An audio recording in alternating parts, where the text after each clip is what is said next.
go ahead. We're rolling. We were talking about Helltaker just before this. Mm-hmm. It only came out recently. I think it was. Well, it's got to be very recent because art's only exploded I think today, maybe yesterday. I think I want to say a couple days ago, but I think it came out a week or two ago. Actually, because I think if I remember, I think that was in Art Dump where there's a crap ton of posts. Scrolling up now, it's very dangerous. Yes, there's a bunch of posts of the Helltaker one, who I assume is just Satan wearing the apron that says Satan. Yeah. There's 4 or 5 of those in a row, some of which are very spicy. And some of which are Japanese. Oh, May 11th. That's what it was. 11th. So, okay, so that is about a week ago. Yeah. Overwhelmingly positive reviews on Steam. But it's just a simple puzzle game. I'll check it out later. Seems fun. Yep. Maybe I'll stream it for the Teemos. Who knows? But Steam games are pretty relevant to us right now. Yeah. I do like the mature content description. The developer describes content like this. So you have to close and pose things. Don't put your hopes too high, though. It's all tame. I'm like, don't worry, creator. The internet got your back. Well, yes, I have seen occasional trailers and ads for games that are 100% explicit on Steam. So they have to Steam makes them put the mature content warning there, but also they're like, yeah, but it's not that mature. You know? Yeah, don't worry. As I said, the internet, it's going to make that art. I'm not playing it because I just got to go around kicking blocks and seducing demons. Sounds like my kind of day. Yeah, seems fun. All right, before we get too much further, it's been a couple of minutes. Let's go ahead and remind everybody this episode is brought to you by our patrons like Aga Comics, Blacklist OG, Qua, Jeremy Vasquez, Kylie Denton, Nestor Flores, Rogue Robin, Shawnee P, some guy named Bob, Soda424, Siderin23, and VideoGamer75. And if you like what we do want to see more, consider supporting the Patreon. You can get access to episode 2 and lots of other goodies, and it really helps us out. Thank you for support, everybody. Thank you. Like he is to a sleep to crack a monster. I'm sorry, I'm looking at this art that I found. I'm like, how dare? How fucking dare? Which one? I just retweeted. I'll fucking post it. I don't give a fuck. This is what I'm looking at. I'm just all like... Cycle back to the thing. Oh yeah, that. This is dangerous. It's got very interesting... You got a very interesting translation. Mm-hmm. I'm gonna assume it's an actual... It's in Korean, but I'm gonna assume it's an actual game type. But yeah, it's something. Is that a costume, maybe? It could be a costume. I know, but look at that gun. Well, yeah, it says right there, weapon, anti-material sniper rifle / floating armory. They've got this, whatever this is, has some unit types going on. Battle-style artillery commander. I was like, this girl is large and in charge. Yeah. Don't know what it's in reference to. And also, bridal, definitely, with the veil and the flowers and the one stocking, but only the one stocking. Only one stocking. It's a design. It is highly cultured, also highly dangerous. Highly dangerous. Woof. Yeah. Sorry, I yawned. I've also been a little sleepy today. Apparently there's palm trees blooming or something. Pollen's been attacking me, and I've taken some stuff to take the edge off, but it's definitely, a little bit of a wakey woo. The other reason why I don't necessarily retweet stuff is because I don't know where it's from, so I'm a little more, I hearted that. I don't know if I'll retweet it, because I have no idea where this is from. Me neither. I could do research, but no. Now's the time for recording. Yeah, so you're recording now. This is the thing we were doing, and we were talking about Steam, so I definitely have to remember, actually, you know what, I can go ahead and, I got Steam open on this machine, I can go ahead and put it on my wish list.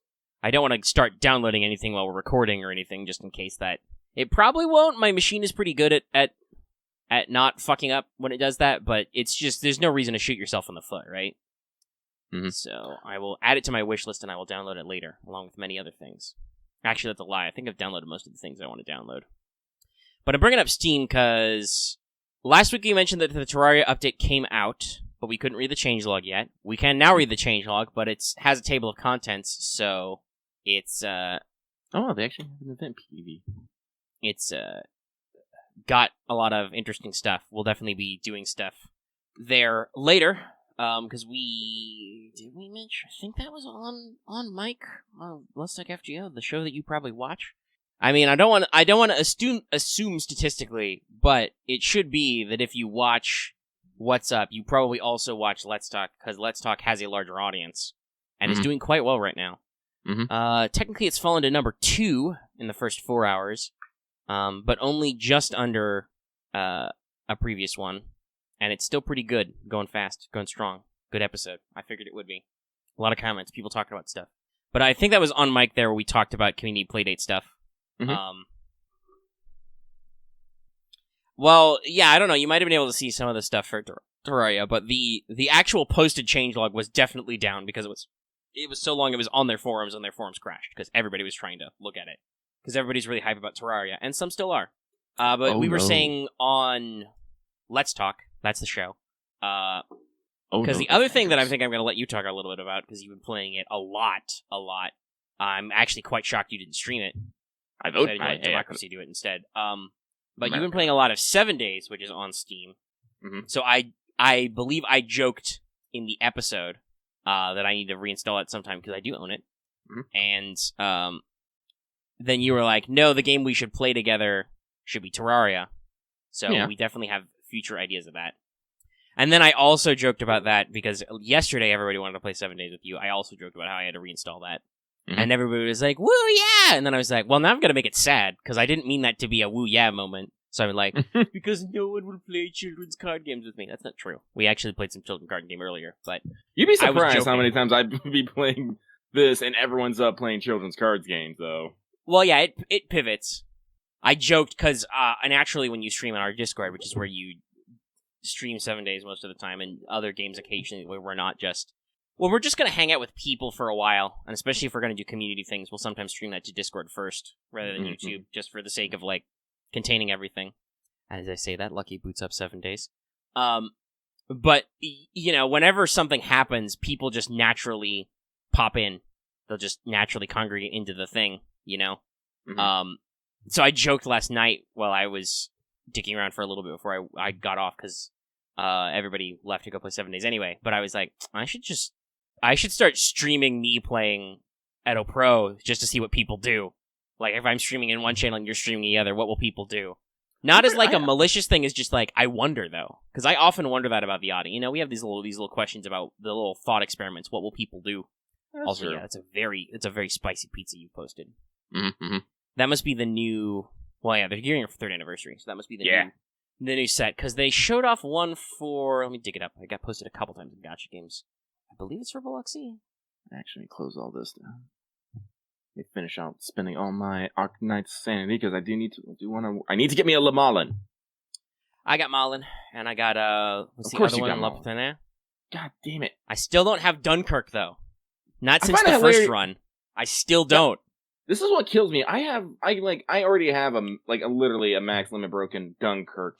And the first ship I pulled was another Dunkirk. I'm like, this is my fucking life. You're stealing all my Dunkirks. Stop it. Give me your fucking those. That's the only one I don't want. I mean, I've only gotten one of Lopinaire and Malin. It's like, I need my small. Well, also, and we need more French ships, because apparently they're actually going to be good. I believe one of the ones that's new in the new event that's for CN and JP, which can't be too far behind us, but we're doing the rerun right now, which I probably need to actually get into at some point, maybe for some stuff. But also there's this Manju Park thing I need to actually figure out and do. It's just, I'm like, the minigames, do I have time to do that, or do I want to go take a spin on something else? Anyway, we transitioned to Arknights, I guess. Or not Arknights, Azure Lane, and then maybe Arknights. Yeah. I was thinking of both at the same time, and I'm very sleepy. Azure Knights. Azure Knights, yeah. There's a crossover. That could happen. They're both published by the same company. But I don't know what that's about, but it's got special minigames, and it won't shut up about them being new, so I need to just take the time and play them. I'm sure they'll be fun, it's just I don't always... You know, when you do a quick check-in to see, like, how my build's doing, how's my quests, okay, bye. You know, I don't always want to stop down and have time for that. So I need to make sure to go out of my way and do it. I do have time for Girls Frontline, I just haven't been going in, because I've been working on the points ladder. I think the most efficient way for me to do it is to go ahead and start beating up combat missions little by little again. I should probably do that. But I've got a decent spread of points. I think I'm at like 12. Yeah, I'm at 1,200 because I got the costume and the other stuff. So I need only 600-ish, because I think I have a little over 1,200 to get in there and get the T-Doll and stuff. So it's just, you know, I mentioned this earlier when one of our patrons was here and was like, before I go to work, I'm going to do some dueling. I'm like, I'll be with you in a second. I'm doing Girls Frontline math, where I'm like, okay, hold on. I need to analyze the numbers and figure out what of these things I need to actually do to hit the minimum points total. And I think the most efficient way, other than grossly overspending like resources or something, is to just do combat missions. Preferably, like, if I can get girls damaged so they can be repaired. But I have a problem with that because I suppose I could make a really, really, really basic bitch team, like an even more basic-y bitchy team. I guess. So that they can become injured, but even my low-level girls I'm leveling are too good to be injured by basic map stuff, and I don't want to hunt down maps specifically that are at the power level, right? Like, I just want to do... I'm more important and interested in S-rank clears and map clears, do combat missions, and then do T-Doll rescues. Well, I would suggest, honestly, do boss maps. Do highlight, like yeah, level but those are 6. Those are either too fast or too slow. The chapter 1 boss map is decent, but that's a big map. You take a long time, even just in planning mode, trucking across the map to get to the actual node and finish. You do get a decent number of battles and a decent number of T-Doll rescues out of the way, but it's like, that means I still have to, like, set up planning mode, leave my computer for, like, 5 minutes, come back, reset. Well, I definitely know there are some boss nodes that you can beat in one turn and still, like, get a good amount of battles in it. Like, there's the one where you can, like, I can't remember which chapter it is, but you can literally get... That's the thing I don't like about Girls Frontline, is I feel like there's no good community support. Like, there's really good guides to do the events. Like, they're really, really good. They will tell you literally everything you need. But if you're looking for just, like, hey, if I want to go on Arknights and I'm like, hey, what's the best map to farm this map? Somebody knows. It's right there. Give it. Like, playing FGO, we have, vast spreadsheets for the same thing. Or, whenever new master missions come up, right, somebody will have calculated the minimum AP you need to get those done. Mm-hmm. I don't ever see anything like that in Girls Frontline, and I'll admit I'm not plugged into mainline Girls Frontline communities by choice, because unfortunately Girls Frontline does seem to bring out a little bit of the tryhards. It's because they have ranking boards and special fancy pants only awards, I think. Like, they reward you for going out of your way to be tryhard, so it naturally summons tryhards. So I don't really feel like I have a good source of the knowledge, so I just normally just like, oh, I need to beat a lot of stuff? Well, we're just gonna loop 1-2 over and over again, because that's pretty fast. And I can mindlessly do that while I do other stuff. That's a thing that looks like a lucky retweet, but it's not a lucky retweet. I shall retweet it. It's not a lucky retweet, but it looks like something lucky retweet. Excuse me. I'm not going to retweet this, but I will share this with Lucky so he can retweet it. That's the way to do it. Oh, that's a separate tweet. But I retweeted another one that was like, wait a second. Oh yeah, speaking of children's card games, real quick, I do want to mention to you, I did make a theme deck, which is, it is called Lucky Lady, and it is full of nothing but rabbits and foxes. I don't think it's very good, but it exists, and it's funny. We play a lot of meme decks. We play real decks sometimes, but you gotta,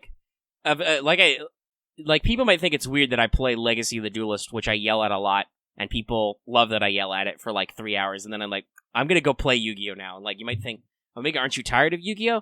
No, actually, because different speeds of the game have different, rewards for me. Like, I can play Legacy of the Duelist for a solid 3 or 4 hours, and then usually I'm tired of it, which is good, because that's usually when I cut off streaming anyway. But that has kind of the nostalgia and kind of reminds me of stuff I don't remember or never saw. It has some interesting puzzle aspects, but also I've talked a lot, and I won't go over it. It has a lot of frustrating elements for me, just the way they build the decks and stuff. So then it's like, okay, but I want to play with a deck I built. And then sometimes I'm like, okay, I want to play one of these decks I like, but are really good, so I need to play against somebody with a serious deck so we don't, steamroll each other. And then there's other times where I'm like, I built a dumb deck themed around Skull Knight. He's cool. For those of you who don't remember, Skull Knight is a basic bitch fusion monster who has, 2650 attack and no effect. He's really kind of shitty, but back in the day, he was very big and looks kind of cool, so I'm like, I'll make something themed around Skull Knight. Well, I can yell at my opponents a lot when playing Legacy. It just does nothing. Mostly I yell at the developers, though. Mm-hmm. But yeah, so that's kind of the different speed I like. So I actually like experimenting a lot, and I like deck building. I shocked people by saying that I have over 40, and that was several weeks ago, so now I'm sure I have 50 decks built in Edo Pro. Most of which are bad to middling. Some of them are serious, and some of them just need testing to tune, because they're not as efficient as they could be. But it's a lot of fun. But we were talking about 7 days. You want to talk about why you love 7 days so much for a little bit? Well, let me take a drink of water. Yeah, so I started playing 7 days after one of our Discord members and one of the Studio Mega players, Law, said he wanted to open up a server. I didn't jump on the chance like immediately because I've had 7 days since it was like in alpha, like super alpha, I guess. Yes, we both own 7 days because when it was in like super early access, we both tried it. Yeah. And I'm gonna tell you right now, back then I was like, not impressed, not too impressed, not impressed at all. Nope. It was definitely a game that having watched other people play it a lot for years, it's a game that's been through a lot of refinement. Yeah. So I picked it up again, maybe I want to say maybe like a week and a half ago. And I was like, actually, this is a lot better. They improved the texture. Like, I never think got real far, but they improved like the models, the textures. You can do a lot. Like, I think literally no one. Yeah, I think literally no one's watching me. Oops, I put on a bandage when I didn't mean to. Is watching me play right now in our call, even though I am streaming it to them because they're mean and cruel. But also, in case you're curious, Discord is lying to you. Lucky is definitely streaming 7 days, even though Discord is saying that he's on BlueStacks playing Arknights. I'm sure he's also playing Arknights, but that is not what he is streaming. Yeah. It's just the overlay, probably because it's the most. It's either the first thing you started or the most recent thing, and I don't know which one. I've had BlueStacks open like all day because Lucky had to get up early, and then he did a mistake. He laid back down in bed, and you went back to sleep. Mm-hmm. But I left my computer on, so I was just all like, eh. Yeah, that's why I wasn't too. Like, I saw you away, so I'm like, clearly. But I was able to roll myself out of bed and get it done. Oh, I still have my truck on me. But honestly, I honestly do feel like I don't want to say better than Minecraft, but it is definitely something that is Minecraft-like and something that's more up to my speed. With like zombie apocalypse and stuff, because I get guns, I get armor, I get mods, I get to have a lot of fiddly bits. My house is coming along. Although it was great when I first started off, someone, probably half jokingly, I'm pretty sure they were half serious, called my house just like kind of a basic bitch box, and Lucky got mad. He got furious, and he went out of his goddamn way to like make a much better house while we're still king. Well, yeah, we've talked about this. You have an interior decorating thing. Yeah. But also 7 days in Minecraft and a lot of those, that is the thing that definitely happens. Your first house will be a basic bitch house. Yeah. Where it's just the literal smallest box, assuming you even built a house and don't just take over a house in 7 days. But like if you build a house, I'm pretty sure it's just going to be a box with walls and maybe a door and maybe windows, maybe, and something that a flat box roof. Put my truck down. Well, also windows are a structural vulnerability, which is bad because the thing about 7 days, if you don't know it, is that it's a survival horror game that has all the survivally horror-y elements of a game like Minecraft, where just like there's shit everywhere that you need to scavenge and build and level up and whatnot. Actually, the thing I like most about 7 days, honestly, is they have what is called the Blood Moon. Yep. And this is how it works. So there's zombies like all around the world right now, but you'll never really run into them more than like 2s or 3s at a time. They progressively get stronger as you level up, but like during the day you probably won't run into many, and at night if you're making a lot of noise and like a lot of light, specifically flickering light, they'll be attracted to wherever you are and they'll come find you. And the species of zombos in 7 days are stronger and faster in the dark, which also means that exploring certain locations is dangerous, because if you go inside a building, it might be dark enough for them to be stronger and faster. Yes. But so the game's called 7 Days to Die, and there's 2 reasons for this. In the basic in the basic settings, basically if you get infected, you have 7 days to find an infection and cure yourself. And the disease progresses at different stages. So, this is cured by either finding antibiotics, herbal antibiotics, or honey. The other reason that it's called this, and this is actually the mechanic I really like, is that in the standard settings, every 7 days is what there is called a blood moon. At which point, a specific number of zombies, I think in the basic game it's 8, I think. Basically, a horde spawns of various levels and numbers. Because that's the other thing about 7 days is, especially now, you can tweak it a lot. Yeah. So, so 8 zombies will spawn, but here's the thing. They will continuously spawn all night. So you actually do have to, set your defenses, gather ammo, craft your armor, and prepare for the Blood Moon, which I think is actually a very fascinating gameplay loop. I took a spin on it myself, personally, and I dumbed down the Blood Moon severely, but every time we have a Blood Moon pass, I increase the difficulty on it, while usually upgrading a player side function. So the first time we did it, it was only, I said all those zombies to be able to jog at night, because they can walk, jog, run, and sprint. So I set them to jog at night, and there's only 4 spawned. Me and Law survived the first night on our own, but after that, I increased the number of zombies to 6. But I upgrade. What did I upgrade? I upgraded something. Oh yeah, I increased the number of airdrops that we received, so we got more supplies. Second time we did it with 3 people, me, Loth, and Alex, who is my roommate, and also loves the game. And as I said, that was much harder. If you can see on stream right now, you're looking at the battle site that we use, and you can see it is a hot mess, because we have to deal with explosives, fuck ton of zombies beating on everything. Sometimes we accidentally misthrow dynamite. Good times. Good fucking times. And after that, I increased I increased the range of the effect that players can share experience.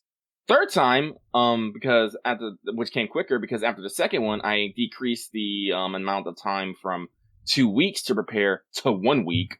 The third time, and we had a much harder time. Oh, there's the fucking drop. What was I saying? The third Blood Moon? The third Blood Moon is, it was intense. Oh shit, that's right, I need to increase the claim size. Third time, I basically I'm gonna increase the size of the land claim, players can have. And I'm probably going to increase the basic zombies' ability to do stuff.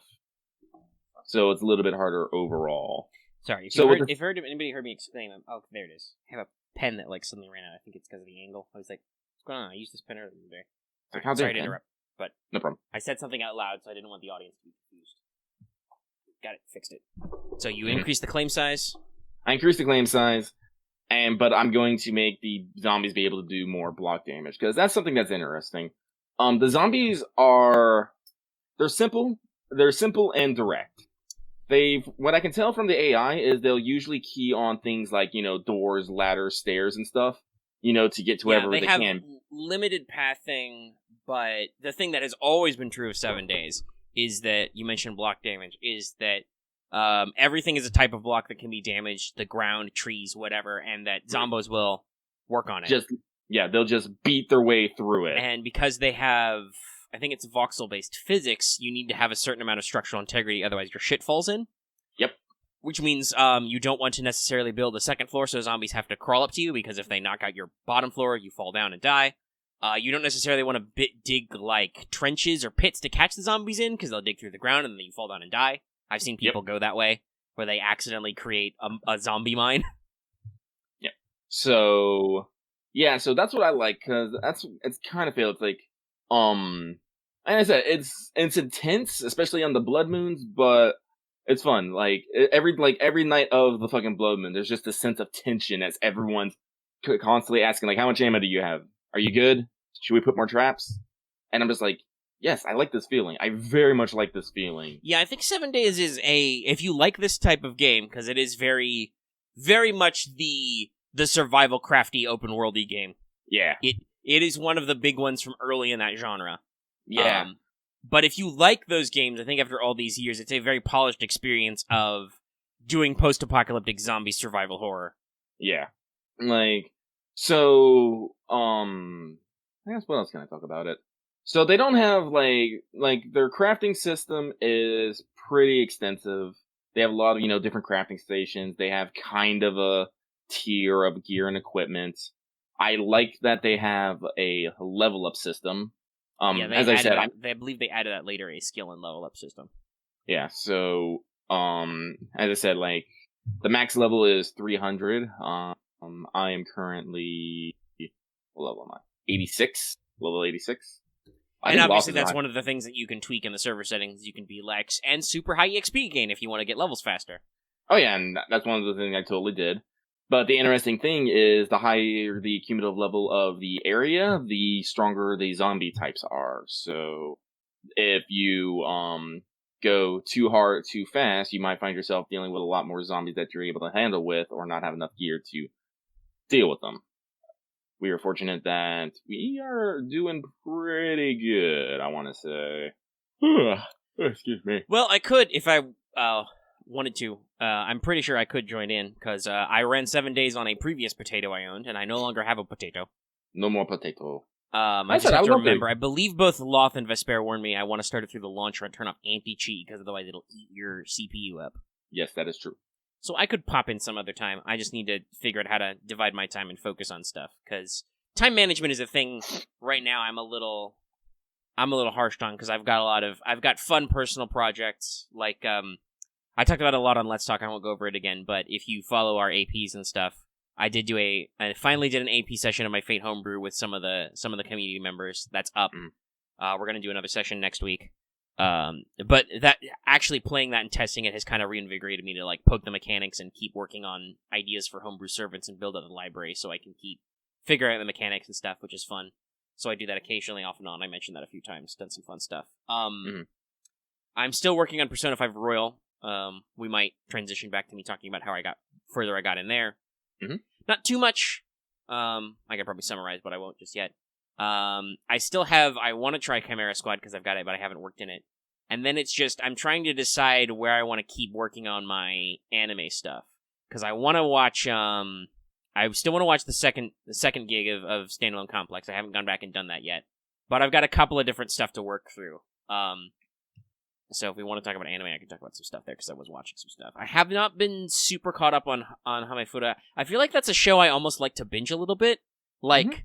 Like, just like watching it week to week, I don't feel a super tension, but when I've got like 3 or 4 episodes in the backlog, which I think I've got 3? 4? Maybe it's 4 because it came out. I have to double check the episode list. That's when I'm like, I've missed a few. I should spend an afternoon and catch up, you know? Mm-hmm. But I've been trying to like organize my watching of anime stuff. And I've been focusing on one particular show. But do we want to talk any more about 7 Days? No, I like it. I don't know how much longer I'll be playing it. As I said, it looks like some people are already starting to get burnt out on it. It's okay. There's some back and forth. That'd be... Yeah. I did install it. That would be funny if you guys get tired of it before I even get into it. But I'm not that super attached to it either. It's a game concept I like. It's just... I didn't play very much of it because it was a little cumbersome on previous toaster clocks that I owned. But also it was in a lot of early access, so it's gone through a lot of revisions and polish. I definitely wouldn't mind, since we do have a little bit of a community, maybe sitting down sometime and trying it out, but I'm not super attached to it either. Shit, are they sending me to the secret house? The house with the secret lab underneath of it?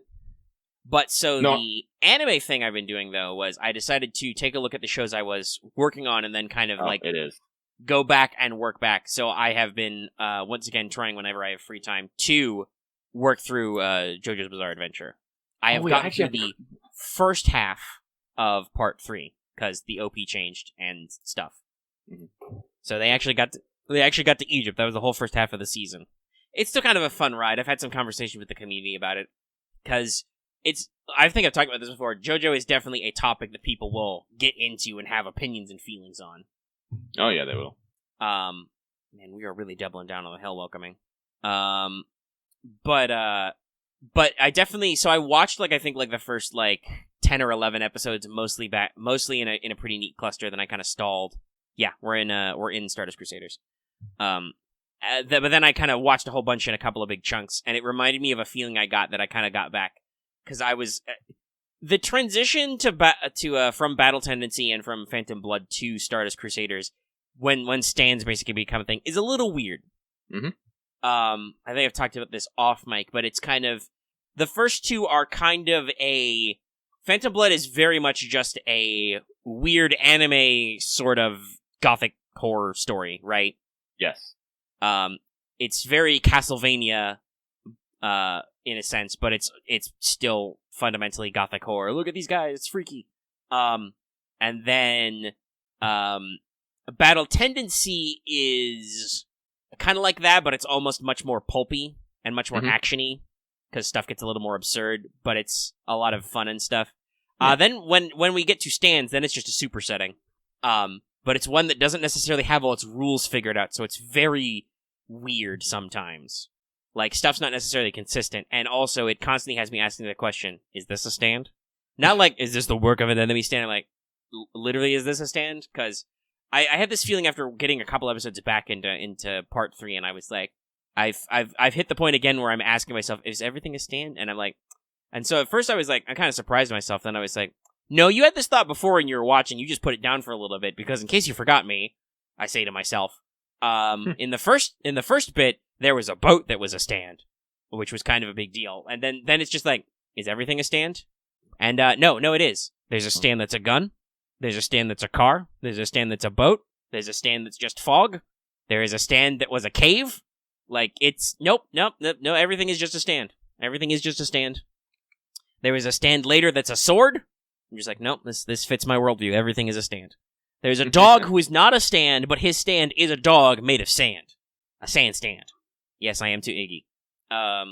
So yeah, it's kind of weird, but it's fun. Yeah, Axe, you said it best. All of them have specific rules that apply to them.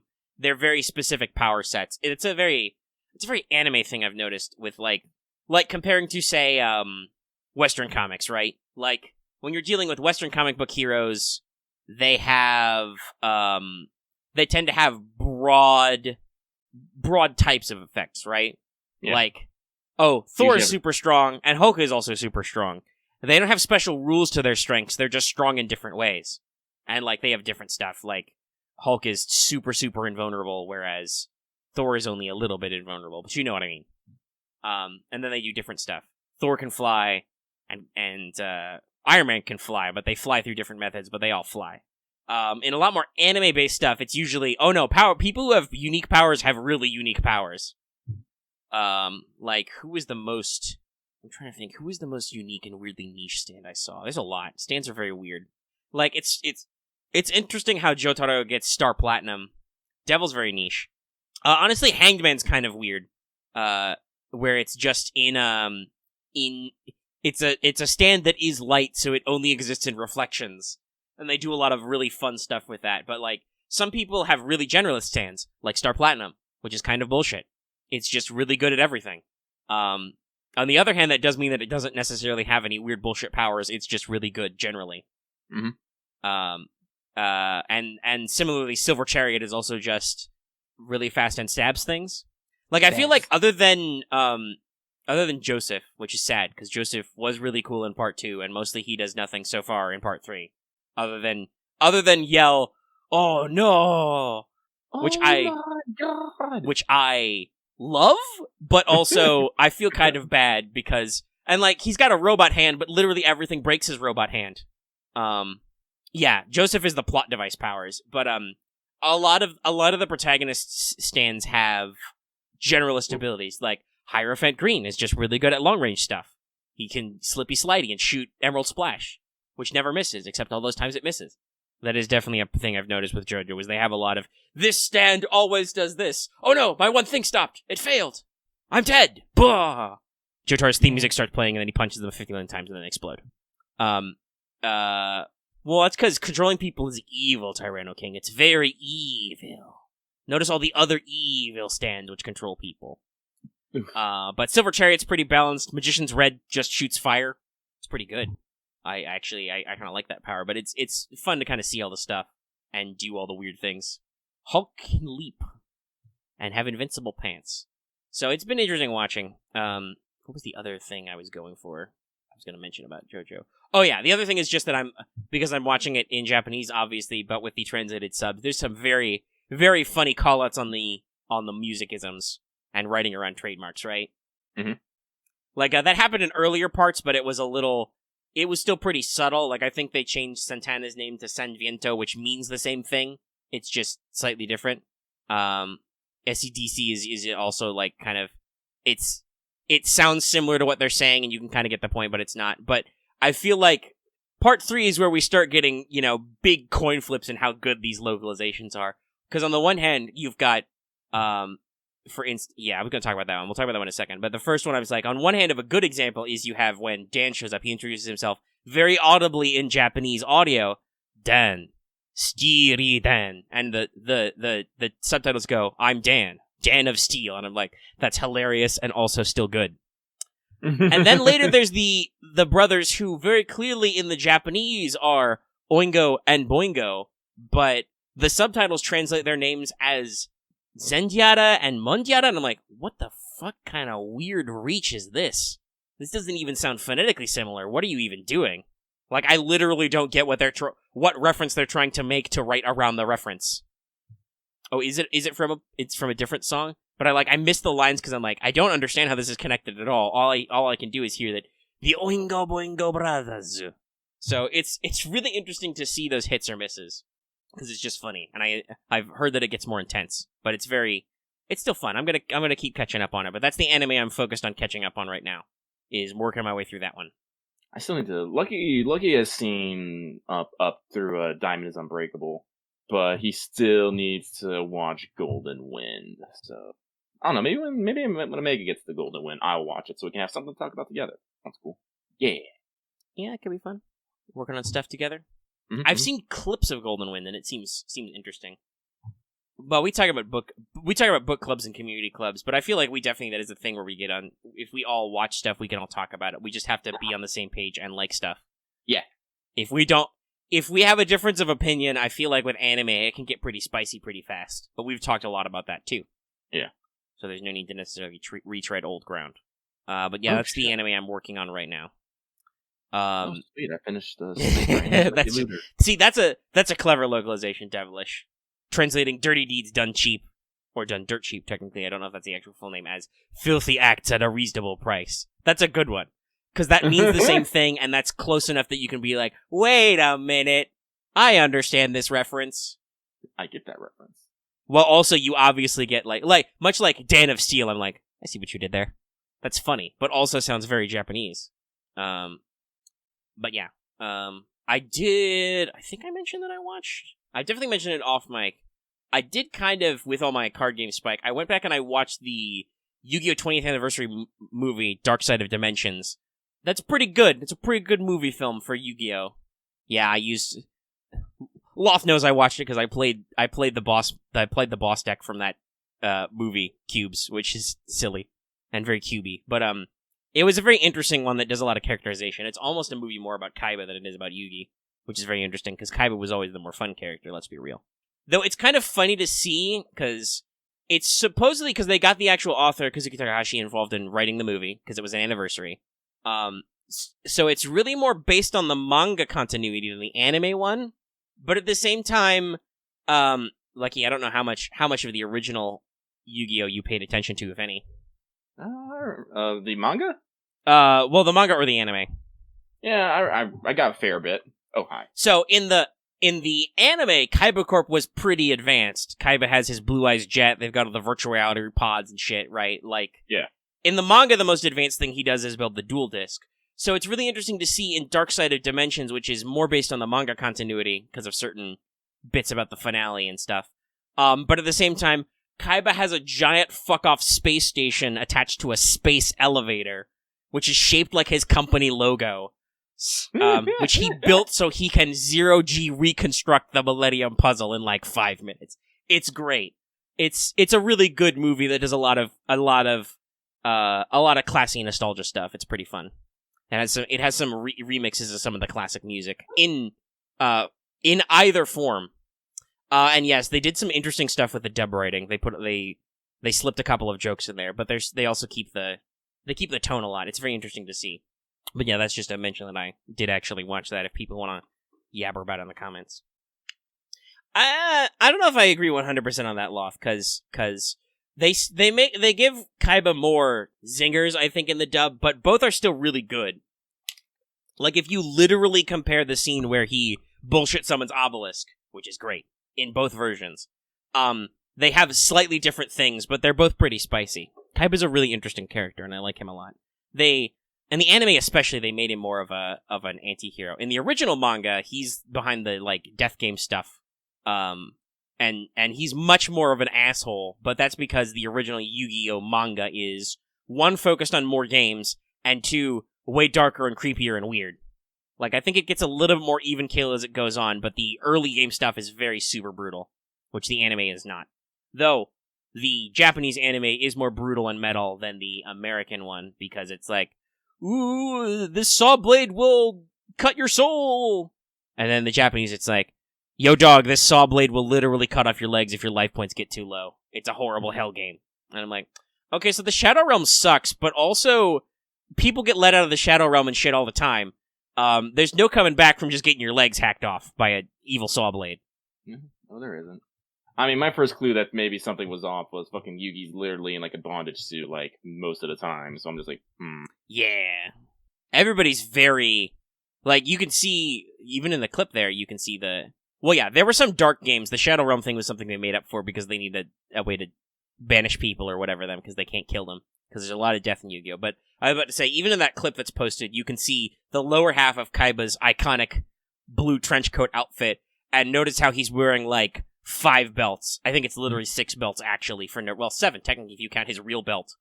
But he's wearing a lot of belts for no reason, also one of which has his company logo on the buckle. And in the movie, by the way, Kaiba has bought up the city that the show is set in, and you do not have citizenship rights unless you are a registered duelist with a deck and a duel disc. It's crazy. That's right, Kaiba is a children's card game dictator. And he owns an amusement park. Oh, it's interesting to see, because playing through Legacy of the Duelist, I'm working my way through the GX storylines, and I'm just like, this doesn't make any goddamn sense. Like, why are there these weird knockoff Egyptian cards and energy and stuff that doesn't... Where did this come from? This isn't ancient Egyptian laser beams, right? Because technically that's what all the plot stuff in... All the non-anime only or filler plot stuff in Yu-Gi-Oh! Was all weird ancient Egyptian magic stuff. Yes. And then there's the accidentally... And then the anime introduced ancient Atlantean magic, but that was basically just the Egyptian magic, but older. It was still the same bullshit. But then GX is just like, nah, dude, we just need frickin'... we just need an excuse to play children's card games for the universe. But I'm like, did you though? Because thinking about it, man, some people took children's card games very seriously. Even without the literal ancient Egyptian god stuff. Like, Kaiba the card game dictator is... It's a thing.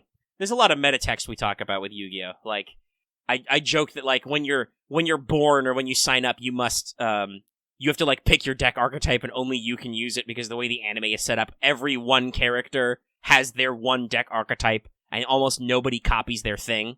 Yeah, that's Zork Necrophates, who I don't think has a card. But yeah, he has a giant dragon head where his penis would go. The ultimate evil, Zork. It's a little derpy, too, but the anime is actually old. There is a Zork card, but it's not that guy. He should get his own support. They actually released the Egyptian god cards for real. They kind of suck, but that's because they were really, really good in the anime. But yeah, like I said, it's really interesting to see like all these anime tropes of like, oh, I'm the one person in the world who plays this deck because it's spiritually associated with my dad or something. And then it's just like, okay, but then the way you play the real card game is either everybody just spends dollars on singles and buys all the same meta decks, or the way that I'm assuming the game was designed for you to play is you just open a bunch of rando boosters and play what you get with what you got, which is almost never archetype focused. At least way back in the day when the original anime was airing and the original card game was coming out. It's like, yeah, it's kind of weird. That's why I think there's some support that's generic for stuff where it's just like, well, this doesn't make any sense for it to be generic, except that if you were opening random booster packs from Target every week as a small 10-year-old child, that's right, I spent my allowance. I would usually spend 1 week of allowance, and that's why I don't play collectible card games anymore, because I have kicked that drug habit, and I don't want to go back. But you would just open that shit up, and you'd get some stuff, and you had to work with what you got, and obviously you could buy structure decks. I still have an old Red Eyes Darkness Dragon structure deck, which isn't that super great, but I got it because it was Red Eyes themed. Oh, hey, that was last up. Oh, yeah. But, like, there was a lot of like kit bashing and slamming stuff together, and it's very interesting to see the way we play, like with Edo Pro, where you have an unlimited library that you can even get the Japanese cards. Like, it's very fun to see the differences. Okay, I've talked about children's card games a lot. We are now at about 50 minutes. Mm-hmm. We haven't actually played Terraria, so there's not really much for us to talk about there. Yeah. That's a good Hokusai. I'm going to retweet that. Lucky he's looting the underground secret lab. That's cool. In 7 Days to Die. Yeah, that was like one of the greatest things I discovered is sometimes giant fucking houses just have secret underground labs. I'm just all like, there's a story here, and I'm not sure I want to be a part of it. Yeah, 7 Days, I think, is one of those games that has that... It's got subtle environmental storytelling, right? Yeah. Like you can see a little bit of news. You can see a little bit of news on newspapers and stuff. So that's just like, honestly, for a game like that, that's an open world survival. That's the best way to do your story, right? Is just subtle touches here and there. That is a feeder. I'm going to retweet. We can talk more about Gacha. We talked about Azure Lane a little bit. Yeah, as I said, Azure Lane. As I said, I was able to get me a Tar2. It did happen. I did not have to do 60, although I probably feel like I spent way more cubes than I wanted to, even though that the cost was just 1 cube. But now we're in the rerun. As I said, I'm trying to get me a Lemalin, just because I haven't actually done anything on the rerun, but that's because I think I got, other than Dunkirk in build, I got everything out of the first run, so I'm not like, I have other shit to do that's new, you know? Mm. Well, I just got 3 lasers. But I'll probably still go ahead and poke it sometime. Just not right now. I'm still building that Dunkirk. I need to test out the minigames and stuff. And Arkanites, we're in kind of the downtime for a big challenge event that I need to work more on story, but I've been gradually working through stuff.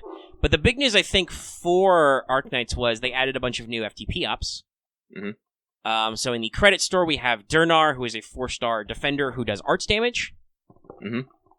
I've heard many people E2 her already. Yeah, I'm working my way through. She seems nice, getting her potential up. And then the red search shop, Code of Brawl, interesting. Event mission, not needed to farm, that's cool. So there's 2 new units in the red search shop, which, by the way, all of their, I believe you could only get like 1 copy of Kurora from red. And yeah. But in the new one, Ethan and Breeze are both full copies. I haven't tried out Ethan yet, but that's because I had just enough red certs to buy Breeze, so I was like, well, obviously I'm going to buy the more expensive one first, because it's harder to, it's easier to recoup smaller, so I bought Breeze, who is an AoE healer, and I appreciate this. That's cool. Ethan is a stealth unit, which is, I think the only other stealth unit right now is Manticore, who can be hard to get. Mm-hmm. You can build her, or not build, you can recruit her from recruitment tags, not just headhunting, but you got to get specific ones, I think. Mm-hmm. So I don't have a Manticore yet, even though she's super cute and I want her. Yep. Even as a scary scorpion lady, she's adorable. Yes. But that's good, and that's good that they refreshed some of those options, you know? Like, refreshed some of the stuff in the store. So, that'll be cool. A lot of people seem to like Durnar. Mm-hmm. I'm kind of stacked up on defenders, but I think other than just I need to find time, it's a little hard, because we're kind of doing new stuff in FGO, but kind of not, but it's in the middle of my night, right? Mm-hmm. Where new stuff happens, so that's usually when I do stuff with people or work on stuff. I'll probably talk about Persona 5 next. Also, yes, Ethan looks really cool. But I need to work on progressing the story and maybe finish up Chapter 4, but I've got my plans to... Because I actually have a decent stockpile of LMD. I have over 300,000 stockpiled up. I think I might even have broke over 400k. I've got a lot stockpiled from not spending it because of summer.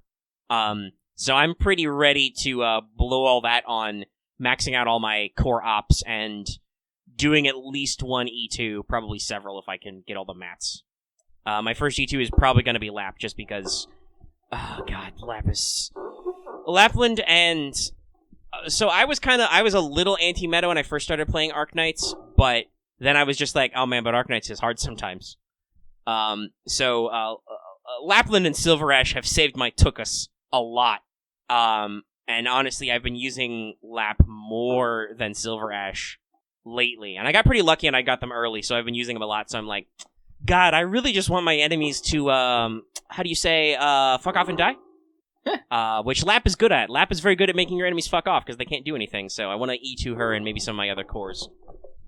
For funsies, if I'm always E2ing the units I use most, it would be Exia, but I don't actually know if that's a most productive use of literally all my money. Maybe it's like my second or third string. I don't know. It's a work in progress. I'm working on Arknight stuff, and I know you guys talk about it. And actually, you streamed a little bit of Arknights. Oh, yeah, I did.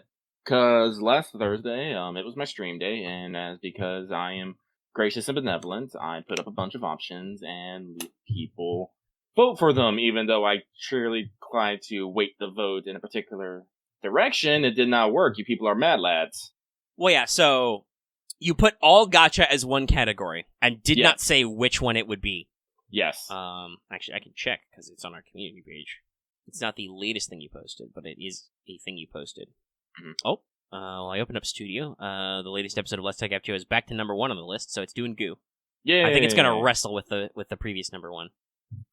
So you did 2 versions of 7 Days. Mm-hmm. Rando Gacha, Terraria, and Sakura Wars. And when it first pulled up, it only had a couple of votes, but it got Sakura Wars was winning, so I thought it would win out. But then it rapidly shifted as people got it. Yep. Which, by the way, when this ended, you got 92 votes, which I think is the most votes we've had on a content poll ever. So, yes, we clearly need to... I thought nobody would ever look at it, but we clearly need to do polls on the community tab more than on Twitter. Yes. Somehow. I'm not sure how that works out, but it did, I guess. Well, as I said, it's just... I also made sure that I posted our poll on Twitter and in our Discord. Well, yeah, you linked to it, so you doubled down, but definitely some of that was because it's on the community page, and I don't know. Mm-hmm. It's just interesting that it worked out, but that's good. So I'll keep that in mind for future. Yeah, Sacred Tree! So, fun story about 7 Days to Die. Where we're setting up, we're kind of set up in, like, this little Greenland area in between the fucking tundra and the desert. Like, it's only a couple kilometers between the hot sand. Which is another thing about 7 Days, is it's got, not quite like Minecraft crazy biomes, but it's in a valley that's got diversified biomes. Yeah. So, and if you plant a tree from one biome into another biome, it stays the tree that it was in that other biome. So, what Loft did, by accident, is he took a tree from the snow biome and planted it in the woodland biome. So at any point, if you look over horizon and you just see a white tree among a bunch of fucking green trees, you know where Lost Base is. That was literally my landmark to know where his base was. That's really good and handy. It's kind of funny. Yeah, but we got to start to joking that was a fucking sacred tree because it was just so fucking different from all the other ones. And we're like, well, you should clearly build a shrine around it. And he did.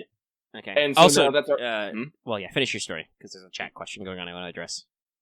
So we just kept going. It's like, no, this is the sacred tree. It's what produces the barrier that keeps the zombies from spawning in your base. That's actually a lie. It's actually the land claim block that you set down. But we're having in-game fun here.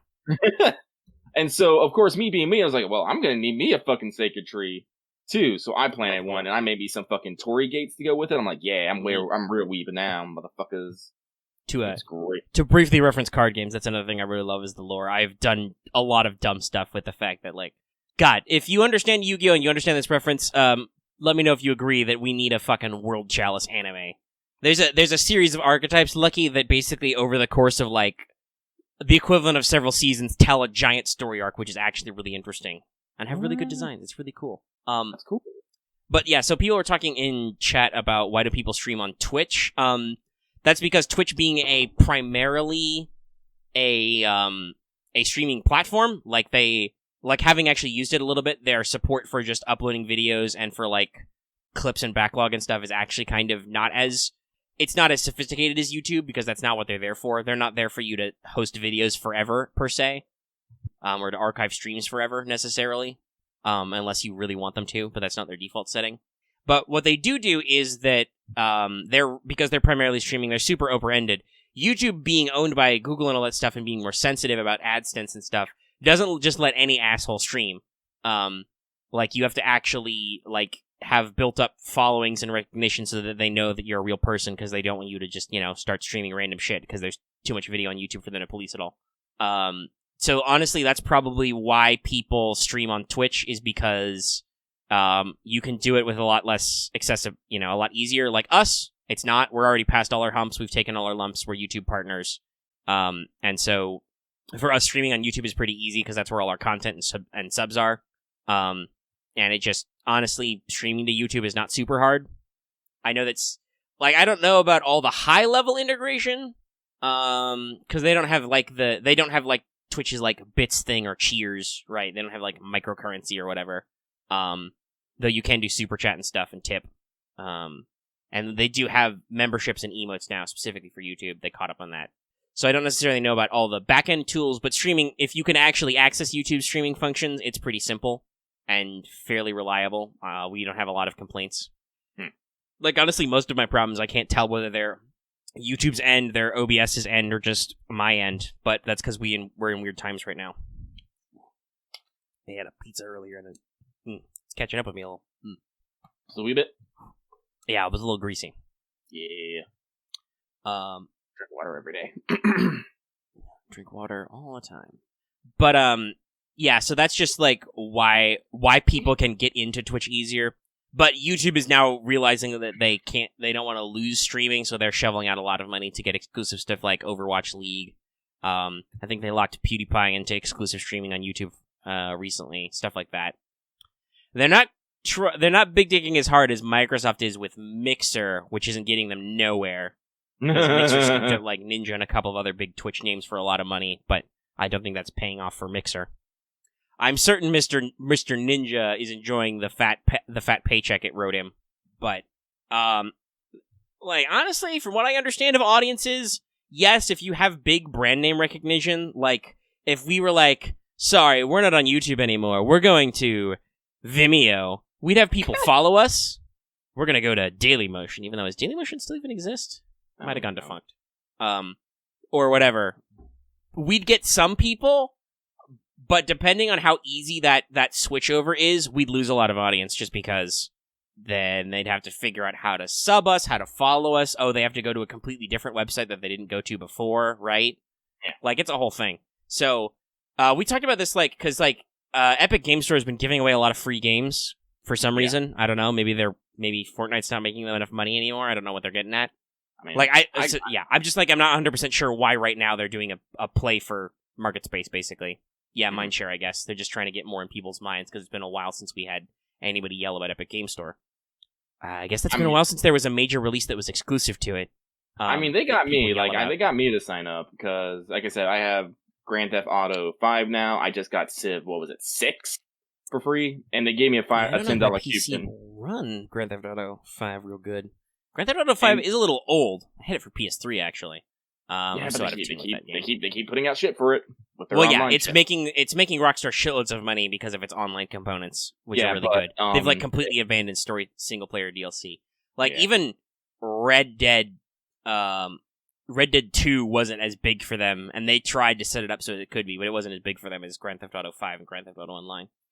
Yeah, the reason why, even though they're doing that nobody wanted to in the first place, and even you said this, was just because, well, that means I have to move all my shit, I have to make a new account, I have to figure everything out, and if I'm not already in that headspace, by the way, like, you should go check out Hell Not Safe for Work right now, but I mean, if you're not already in that market space, it's a real pain in the butt to move there, especially when occasionally they do shifty shit, but I don't think Epic was that.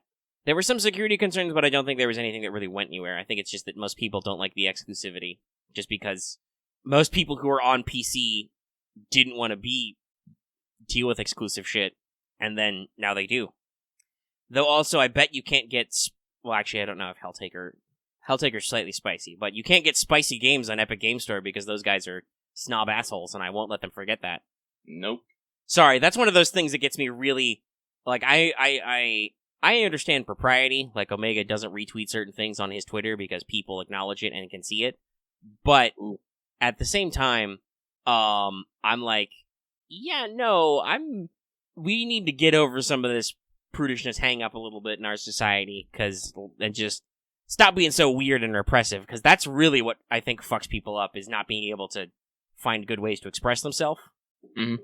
I think that's in my experience as a criminal justice major, that's one of the things that, like, that's the thing that kind of sets up people for unusual behaviors and stuff, is when they do not have a good way to express their feelings and emotions. They have to figure out some kind of psychological outlet, which means they can develop behaviors which we consider to be antisocial and delinquent. Well, I mean, that's the rubber band bag. If you compress, if you stretch and stretch and stretch out with your stress and repression, eventually you're just gonna fucking snap back. And also, I think that we, much like how I feel about how we treat drug crimes, yeah, I don't know. Some people might find that weird that Omega's a criminal justice major when he thinks the war on drugs is completely pointless and stupid. Well, it is. It absolutely is. Honestly, I know that better from studying the field. It's get tough on crime, and our stance on drug crimes are really shitty and pointless, and we should stop them, but we won't because old people are not dead yet, and they're still like, no, the marijuana, even though that's just brainwashing. Marijuana is not a Schedule 1 narcotic. It is not. That is literally doesn't meet the definition. Schedule 1 narcotics have no accepted medicinal use. This is literally not true. But nobody wants to be the guy that took marijuana off Schedule 1, right? Mm-hmm. It's all the politics game. But I'm double diverging now. But I also think that by marking certain behaviors as delinquent or antisocial, we basically pigeonhole people. And that's another big problem with crime and crime causation is recidivism and stuff. Is that once people are quote unquote bad, they find it easier just to be bad a lot of the time than to get ahead in life the normal way. So, yeah. But so it really pisses me off when people are like, oh, we can't have this smut in our marketplace. Oh, that's not allowed. You can't give money to pornography. I'm just like, okay, but one, you're fucking yourself out of money. That's revenue you're losing. And two, who feels upset that they're sold in the same place as porn? Like, are you really that snobbish about it? Like, movie stores did that for a long time. You had to go in the back and stuff, but that happened. Like, is a great Oscar-winning movie like Schindler's List denigrated because you could go to the back of the VHS store and buy Debbie Does Dallas? I don't think so. That's not how art works, guys. I don't know. I guess it's like... I guess it's the feeling that, you know, old nobility would have if they had to eat in the same room as the common folk. I guess. I don't know. It's shitty and elitist. Also think about it this way: there's lots. Go to an art museum. There's lots of naked people. There is a lot of naked people. They were in some ways more respectful, but ye oldies were just as horny as they were. Like that's the Renaissance or medieval equivalent of horny on Main is just drawing lots of naked ladies. To paint the church did. I will say the church did have a definite issue with it, but at times, but it didn't stop people. You know, right? Yeah, it didn't stop them. Like researching classical characters, it's interesting to see how many characters are popular subjects of art. Like the character of the Odyssey, Princess Nausicaa, who was the inspiration for the manga anime character, but it's not the same thing. Hey, by the way, check out this art I found, which is actual art. Boom. Oh yeah, that's a fun one. I think I retweeted that earlier. Yeah. That's a good example of what we're talking about. But hey, guess what? Nausicaa was a super popular subject of classical painting because canonically, at a period in the Odyssey, she is bathing naked with lots of other ladies. That's actually the plot point is that Odysseus is shipwrecked again. I think it's like the third time he gets shipwrecked. This is actually how the narrative of the Odyssey starts. Is he washes up on a beach and Nausicaa and her maids are bathing after playing some ball games, which, by the way, is the first ever historical documented reference to playing ball games. So some Greek historians thought that Princess Nausicaa invented the ball game. Why not? That's a fun one. That's how the Greeks work. Shipwrecked Odysseus, who I believe is also naked or just beat up, like crawls out of the ocean, and all of Nausicaa's maids run away. And Nausicaa's just like, "So, dude, you okay?" And he's like, "No, I'm really not." And then she sneaks him into her dad's house and is like, "Yo, Dad, you gotta listen to this guy. He's got a crazy story." And Odysseus is like, "Yo, here's what's been happening to me since I won the motherfucking Trojan War. I got shipwrecked like 3 times. I got kidnapped by magic ladies a couple of times. It wasn't fun. I lost my crew like twice. I punched a cyclops. A lot of guys got eaten. It was a bad time." Like, Odysseus fucks himself over a couple of times, but a lot of times he's just fucked over because gods are assholes. Oh, no, a lot of time he just fucks. He does do that, but very rarely does he intentionally pull a fuck. Yeah, I know. Like, when Kirky turns all his crew into animals and is like, "Yo, let's bang," he's just like, "Well, I'm stuck here, so I guess." Or Sure. when Calypso finds him shipwrecked again and he's alone, he's like, well, literally I have no boat and no men, so I can't really say no to this magical goddess lady, so I'm just stuck on this fucking island. He's stuck on Calypso's island for like several years, I think, until Athena or Zeus or Hermes or one of the gods who likes him is like, okay, Calypso, you gotta let the guy go. He's on a destiny quest. He has to go back home, okay? It's his fucking mission in life. And then he eventually goes back home. I like the Odyssey a lot. It's funny. But yeah, you see that all the time. Like I've mentioned this before, like, I don't think we did a Wanted on Kirky, but for reasons I looked up a lot of classical art for her. Guess what? I don't think it was in the Odyssey, but at least a lot of classical artists thought that she was just chilling with her tits out. Like, no shirt. I'm like, okay. I guess the Mediterranean's warm. I did do this for a Wanted. I tried to pull up pictures and statues of Cleopatra. That I had to dig through, because guess what? A lot of classical artists and sculptors also thought that Cleopatra just chilled with her tits out. And I was like, that doesn't fly on YouTube. That also doesn't fly on Twitch, though. Similarly, there's a lot of art of the classical character Brunhild naked, because that's a very famous scene in the story, is when she is bathing with Sigurd's actual wife, and they get in a fight while they're naked in a river. I don't know. Oh, the times when you didn't have indoor plumbing, and you had to go hang out in a river naked. And occasionally you find mysterious babies drifting down in the river. That's a thing that's definitely been in multiple myths. Oh, yeah. But yeah, classical art is horny too. Okay, what were we talking about? We were talking about different game stuff before we got on that subject. We were talking about Epic and stuff, and marketplacing. Moses would be a good ad. Also, Nefertiti. Yes. I know that might be weird because of Oz, and that's a very canon pairing, but also they will be cute. Listen, Lucky just wants more happy couples in this Chaldea. Listen, I've already summoned Ludacris completely on accident. I'm good now. I've got my Egypt waifu. She's great. I'll level her at a time, at a place. I should check. What the fuck is it? Oh, it's past 8 o'clock. We'll have rolled over to Rando Sunday. That might be worth the AP. I'll look at it maybe if we take a break or something. And I can get up and get my phone. I was gonna briefly talk about P5R. Go for it. I am quote unquote through Sae's Palace. I haven't sent the calling card, but I got to the final floor. So that was good. And after that, I did the stuff and the things. I do want to say, we talked before about how they interrupt you. I do appreciate that in Sae's Palace, the interruption is very methodical. It just makes you take a break halfway through. Because literally the next day, they're like, okay, let's go do the thing and get back in the palace. It just forces you to skip a day. It's not a big deal where you have to, like, skip a day, but also you have to run around and solve a puzzle or something first. That's pretty streamlined. Like, you don't have to talk to a bunch of people until you get the right answer. It's just, Akechi calls you and he's like, okay, we're gonna go to the courtroom. And he's like, okay, we'll go to the courtroom. It's a fun scene. Then you leave. But after that, I took some time in Mementos to hunt for stamps, and I did the thing that you talked about where I just killed a lot of shadows, and I made a shitload of money, and have fused some personas. So, yeah. That's definitely, once you get instant kill, and when you have free time to actually go to Mementos and just run over shadows, then you are right. It is absolutely an easy moneymaker. And I'm glad it is, because Chihaya is super good in Royal. Super good.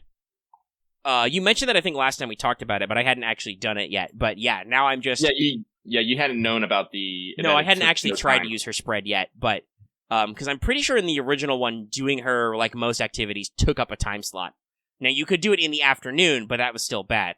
In Royal, 100% for sure, it still costs you 5k, but when you've got 900,000 yen, that's not a big deal. Yeah. And then you can only do them once per time slot or once per day, but you can do all of her readings, and they don't take up time. So I have definitely been spamming 100% the give me bonus kindness. I'm literally gonna go talk to somebody, boost my social link with this person. You know, like Tower or Haru. Actually, can I connect these? Yeah, it's real goo. And I have maxed out Akechi for story. No, I've got him to 8. It was just as entertaining as you said. There's a lot of really interesting dialogue there. Oh, yeah. A lot of interesting stuff. I like it a lot. He literally throws his glove at you, and I'm like, yeah, neat. But also, it reminds me of, I think it's a Hark of Vagrant comic about nemesis and sailors, and then the punchline to one of the comics is that, like, the one ship captain keeps a portrait of his nemesis over his bed, and then he fights him in battle the next day, and he notices that guy has a little locket with a portrait of him. So they know they're like mutual nemesis. I'm just imagining, like, Okay, but when does Joker put on Akechi's glove? Like, when do we do the weird rivalry bond thing? That'll be fun. So it'll be interesting to try and check out all that stuff, and keep moving forward. Other than that, I'm kind of at a balance point where I've got a decent amount of time, and for instance, I'm working through Tower because, especially combo with Chihaya, that gives you a shitload of kindness, which is a skill I'm trying to max, so I can resume work on Sojiro. Other than that, I've got a lot of guys at different levels, and I'm just trying to figure out, who do I prioritize? Who do I work with? Like, do I work on, like, Makoto, who's at, like, 6? I only stopped doing it because I needed to max out my charm real quick, and then do some other stuff. So I'm like, do I work on finishing up Makoto? That might make sense for doing her sister's palace. Or do I work on, like, lower level people, because literally I just unlocked Haru as a confidant, you know? Mm-hmm. So I'm just kind of balancing all that stuff, and also wondering when Kasumi's going to come back with the rest of those levels. Kasumi's not going to, I will tell you, Kasumi's not going to come back until you are in the new semester. Okay, so that's an interesting break. So I will just go ahead and, I won't romance her, because I do actually think I want to try out Kasumi, but I will go ahead and finish up Makoto and stuff, and work on the others. And poor Yusuke. Poor Yusuke, who got left behind somewhere and is, like, stuck at, like, 3 or 4, and I'm just like, why did I not hang out with you more? I think I was just really trying to push buttons on other characters. Like, I like Yusuke, because what they did is they changed up his card creation mechanics a bit. So instead of just duplicating him, any card he duplicates, he can just create, as long as you have a blank card. Which, by the way, I have like 99 of. Yeah. Because they're very easy to get in Royal. Yeah. So, like, basically anytime I get, like, one of those crazy-ass skills, I'm like, I don't actually need this skill right now, but duplicate this because I'm going to make some waifus, and they're going to be fucking ridiculous. Yeah, add some shit to your library. Skill cards are great. Yeah. I haven't abused them much, but that's because I'm still trying to manage my... Well, not really super manage my budget, but I'm trying not to necessarily outpace my leveling, because then it's like, well, now I can't fuse fucking anything, you know? Because they get too high level. I'm at, like, level 61, I think, right now. Mm-hmm. So it's like, I could fuse some new personas. All my personas are, like, level 60 or higher. Like, they're all either through confidant leveling or just, I was like, okay, well, I'm level 59, this persona's level 60, I'll cheat a little. All of mine are mostly outstripping me. But there's a lot of fun. I have a decent spread. I got, like, a Melchizedek. Well, actually, I don't need any more, because I've maxed out Justice for now. Justice. I went whole hog on making sure I got to catch you to the maximum. But I did. Like, I was like, I'm going to be prepared. I'm going to go talk to Chihaya. I don't think Thunderbird was in the original P5. If it was a different... Because they did... This is the thing they do when they add new Arcana for Confidants and stuff. They will reshuffle some of the old ones in. So, like, the Mitamas, I think, were, like, Chariot or Lovers and are now all Counselor. Stuff like that. They moved... I'm pretty sure there were a couple Sun ones who got moved to Faith. Stuff like that. I don't remember if Thunderbird was in or not. I do not remember. So they probably introduced some new ones, because Persona / SMT / Atlas in general, with that line, has a big, deep backlog of units to draw from. Not counting fun DLC stuff, like I made Asterius the other day, which is pretty funny. Asterius is fucking huge. And in case you don't know, because you're a pleb and you never played Persona 4 Arena, Asterius is Shadow Labrys's persona. That's right, she's a shadow with a persona. It's cool. She's cool. Her theme is cool. Also, she's pretty fun to play. I just love Labrys and Aegis. Give both my robot wife. Yeah, Labrys and Aegis are pretty fun. Oh, hi everybody. Fuck. What kind of everybody? Oh, I just opened my door and there were 3 zombies knocking. I didn't hear them because I have the game muted, so it doesn't come out. Knocking on Lucky's door. Pretty much. Blam, blam, blam. Yeah, he was more. Actually, on air, have you told the story of shooting Loth in the face? Did I? I don't think you have. Also, devilish. Not to get too deep into the answer, but also, Metis is, you know, she's kind of an extension of other characters. Not that she's not fun, but that's like if we truly counted Labrys and Shadow Labrys as different people. Okay, Robin says they haven't heard this story, so you should tell the 7 Days story about Loth. This girl is on my truck. Hang the fuck on. I think she just killed herself on my truck. Okay. That reminds me. Oh, I was trying to think earlier. I don't know if I actually said it out loud. I did actually install 7 Days on this machine. I haven't opened it yet. so I don't know how good it runs and what settings I need to tweak. But I've got it. I did also do actually make sure to do the Terraria update. Okay. So basically our big first day of playing 7 Days to Die. It was me, Loth, and my roommate Alex, who you probably, if you've been watching me stream, you might have heard of yelling and stuff, because I got him hooked up. So, yeah. Oh, thank you, Turret. Thank you, Turret Chan. So, the day starts out like, Loth starts the game. I've got my little box set up, and he makes his way over. Now, the thing about 7 Days to Die is when you start off with absolutely nothing. You have to work your way from there, right? So, one of the things I do is usually when new players come is I tell them, hey, you can crash at my place for the night or whatever and take supplies that you need. You know, all that stuff. But my rule is always don't fuck with my shit. Yeah, that's Lucky's the 0th rule of Lucky. If it is Lucky's, thou shalt not fuck with. Yes. Unless you know what you're doing. Mm-hmm. So, Oth was over, and he was going to do some shit, and he just threw something on the ground. Now, the reason why he did this is because his inventory is full, was that, and he needs just moving some stuff around. But I saw that, and I got mad. I was like, what the fuck are you doing littering in my house? And I shot him in the face. Now, I shot him in the face, not thinking I was gonna hurt him, because we were in a party together. So, it's supposed to be that, funny, bang, bang, bang. Right. No, I shot him in the face and he died. Immediately. Immediately. And I'm just like, I was shocked. Loth was shocked. The fucking zombie was shocked. I shot the zombie. And it was just, what the fuck happened? It turns out, when we were in a party, we weren't allies for some odd reason. The, friendly fire was not negated. So I was like, fuck. And I felt real bad, because here's the thing, I like fucking with people, but I don't like fucking with people unintentionally. That's the thing. Like, well, and that's the thing about intent, right? When you pulled the trigger, there was no killing intent, to use an anime term. You were just, I'm gonna fuck around and shoot you in the face, haha. And then it was like, oh god, no, I've shot Loth in the face. Yeah. Real dumb. People don't ever do this with real guns. That's dumb. That's dumb. Super dumb. That's why we have rules of firearm safety, which you should understand before you pick them up. Yes. But at that time, I'm just like, I had a small panic because I don't think Loth had put us down his bedroll, so he literally got, shunted 2 kilometers away.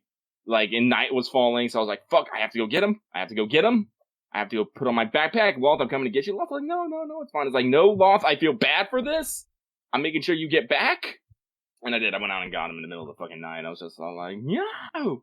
And from there on, we always make sure that we engage the ally and party, so we don't accidentally shoot people in the face. And occasionally I test it to make sure that no one actually does get hurt when I get shot in the face.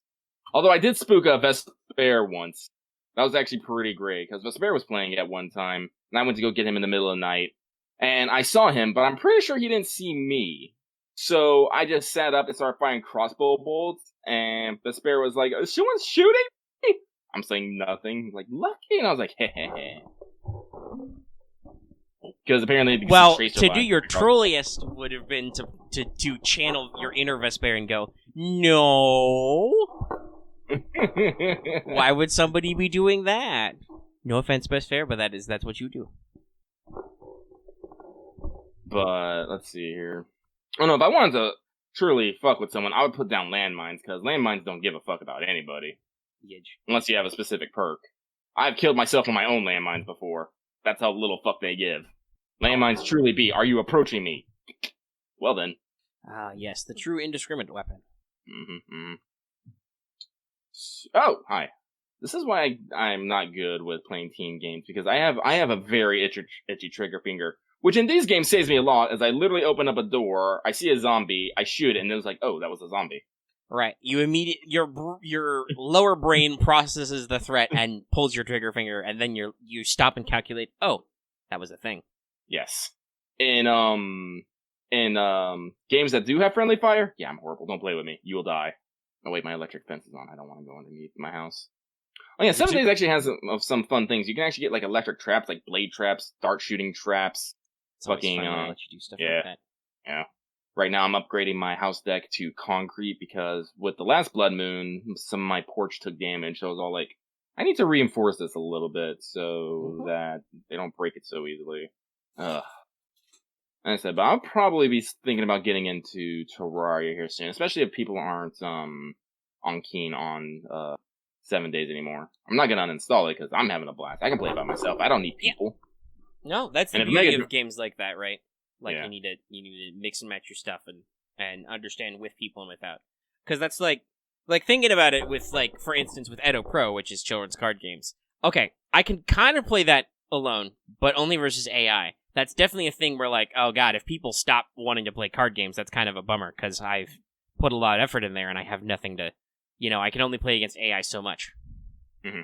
And I don't want to play with randos online because meta. They're going to get those meta decks, you're going to spend one turn, they're going to do everything, they're going to win, they're going to feel super satisfied, and you're just going to be like, what the fuck was I doing for 15 minutes? Yeah, no, and I've definitely had that. I try not to get too salty with real people, but there have definitely been times where I'm like, okay, guys, I need you to speed up your play a little bit. You're winning right now. I need you to... You don't need to finagle with the bits more. You should just speed up the play, because now you're already kicking my ass, now I'm waiting for you to kick my ass, right? Kind of thing. Ooh, like, I don't want to rush people, but it's definitely a thing sometimes where you gotta be like, can we pick up my schedule ass kicking? Like, I'm okay with losing, and I'm okay, and some of the times okay with losing in like a sudden, oh wow, you did something really flashy. It's when it's like, I don't know what I'm doing. I'm like, okay, but you're winning, so just continue to cruise control. Like, and sometimes that doesn't make sense, because if we're testing out super stuff, right? Like if we're super testing, then it's like, wow, I really don't know what I'm doing. Like, I mentioned this before to Lucky, but there is an archetype called Dragon Maid, which is based on what you'd think. It's really fun, but I actually, until a couple of times today, I'd never actually played my Dragon Maid deck against people. So it's like, there's definitely need to do some work on that to figure it out, because it's good, but it's definitely has a lot of moving parts. So there's definitely like a thing where it's like, oh shit, am I doing the right thing right now? And actually, I completely fucked myself in one duel. I misplayed a couple cards when I wasn't paying attention. Like, shit. Well, I fucked it, and I lost. So we had to reset. And then there are other games which are closer. Like, we play different level. Like I said before, we've played definitely different levels of games depending on stuff. And I've started to kind of think about it. Okay, so this can be applied to anything, right? Mm-hmm. That has competitive elements. You have basically memes, jokes, or just bad on purpose. Those are at the bottom of any quote-unquote tier. Mm-hmm. And that can be fun so long as everybody knows that's what you're doing. That's, that's playing joke characters in fighting games, that's playing joke decks in card games, whatever. Let's play joke characters in role-playing games. I don't know if that really works, but if you're being silly on purpose, sure. And then there's, like, middle-tier stuff, which is, like, this is okay, and this is good for casual play, but it's not necessarily super high-speed, low-drag. Mm-hmm. And that applies even to, like, role-playing and stuff. Like, there are definitely some build options or things we've talked about where I'm like, okay, this isn't optimal, but it won't hurt you to do it, for sure.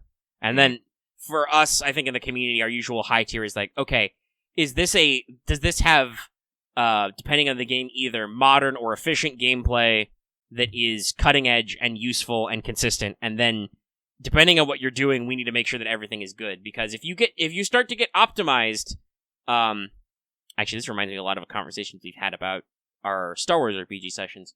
If stuff starts to get too optimized, then in order for anything to happen, the other side has to be optimized too, which can get frustrating or confusing, right? Yeah. Like we've talked about this for lessons where I'm like, I'm usually joking. Like, I don't know if I sounded very joking when I said it, but you've started concussing people pretty regularly, like stunning them, which can be pretty nasty. So I joked that, well, I guess all enemies need to have that one talent that lets them try and get out of a stun. That probably won't happen to all enemies. That might happen to a few. Though, funnily enough, I did find some gear and stuff, like a guy who appeared later in that scenario, which was already written, actually had an ability to reduce that, which was funny. Well, but then that guy turned into a super boss for no reason because dice.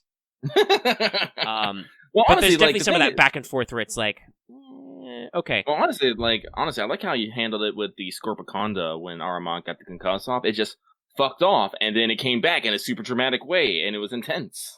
Yeah, that worked because that guy, the Scorpiconda, who is in a session, which reminds me, maybe after this, I still am not caught up on regular APs, which is not great, but I'll work on it. Which was the last one I posted? I think it was Camping, or was it Run Rabbit? I think it was Run Rabbit, and we need to move on to the conclusion of that story arc, because we're actually too deep in there. The guys have started their quest for pirate treasure. Yarr. Yeah, the last one was Run Rabbit, which is 22, which is a good one. But we need we're on 24, and we'll probably do 25 tomorrow. So I need to go ahead and get 23 up in the soon. I'll work it out. I got time. If nothing else, I can have my computer render those episodes while watching Jojo or whatever, because that'll be on my TV. But yeah, the Scorpiconda, which it was encountered for the first time ever after literally 24 episodes, literally the 24th episode, he showed up finally. But that one had a special ability because it's got a lot of limbs where it could get double maneuvers. So normally Concuss kind of sucks because most enemies can't take extra maneuvers, period, or if they do, it's really, really detrimental. Like, if you're a minion and you have 5 wounds and your strain thresholds are wounds, you're not going to take 2 strain, aka 2 damage out of your 5 damage, or 5 life points, to get an extra maneuver. That's dumb. That's really counterproductive, right? So you just won't do that. Now, rivals can have strain threshold, and I think in future, for some rival designs, I might give them strain thresholds, just to spice things up a little. But most enemies can't afford to take extra maneuvers in the Star Wars RPG, and also in Genesis, which is based on it. So the normal way you get extra maneuvers is you turn your action to maneuver. The staggered effect, which Concussive gives, literally says this includes downgrading your action into maneuver. So there have been times when you have stun-locked people and it's literally been, they literally can't even bother running away because they can only disengage. They can't, like, double move. You'll just run back into melee and punch them again. Which, considering inherent malices to melee, that's good, but when you're talking about, like we said, like design opposition, I'm like, okay, that's a little serious. Yeah. But the Scorpiconda, being a nemesis who had its own strain and wound thresholds and was fairly beefy, could take a pretty big punch. I think you still did decent damage to it. I don't know. I don't think I did any damage to it. Actually, no, that's right. With your punch, you didn't do any. It was Arma's kind of getting into this weird buff debuffer kind of situation. Yes, you definitely hit a point where until you get. Did you actually buy a Steel Hand? Yes, I did. Yeah, okay. I'm trying to remember. As I said, you bought Steel Hand so you can get more efficient at true damage, basically, eventually. Yeah. But for the moment, you do a lot of brawl mixed with lightsabers, because the lightsabers are very serious business. Mm-hmm. It's very hard to fluff that you've just hit someone with the flat of your sword when your sword has no flat and is also made of plasma. Yes. Just saying. So, yes, like you said, you're very much in the buff debuff because you usually start off a fight by doing battle meditation, which is very handy for the party. Mm-hmm. It gives them consistency, which is important because sometimes the dice are very swingy. Very, very swingy. And then the other thing is usually if somebody's causing trouble in your neighborhood, you will hit them with your backhand shock glove, which is very potent and very stunning, but limited uses. It's got slow fire, so you can only use it every other turn.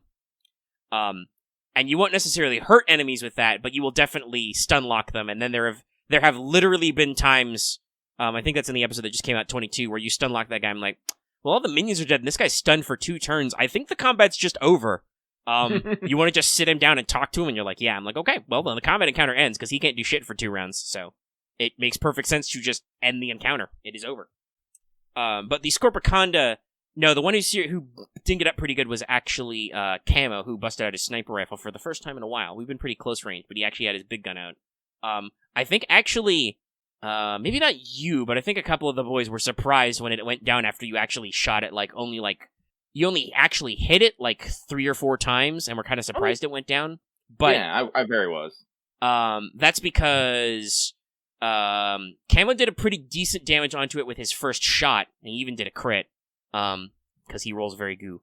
And then Marth's character Cavis actually hit it with his lightsaber twice, which is basically well,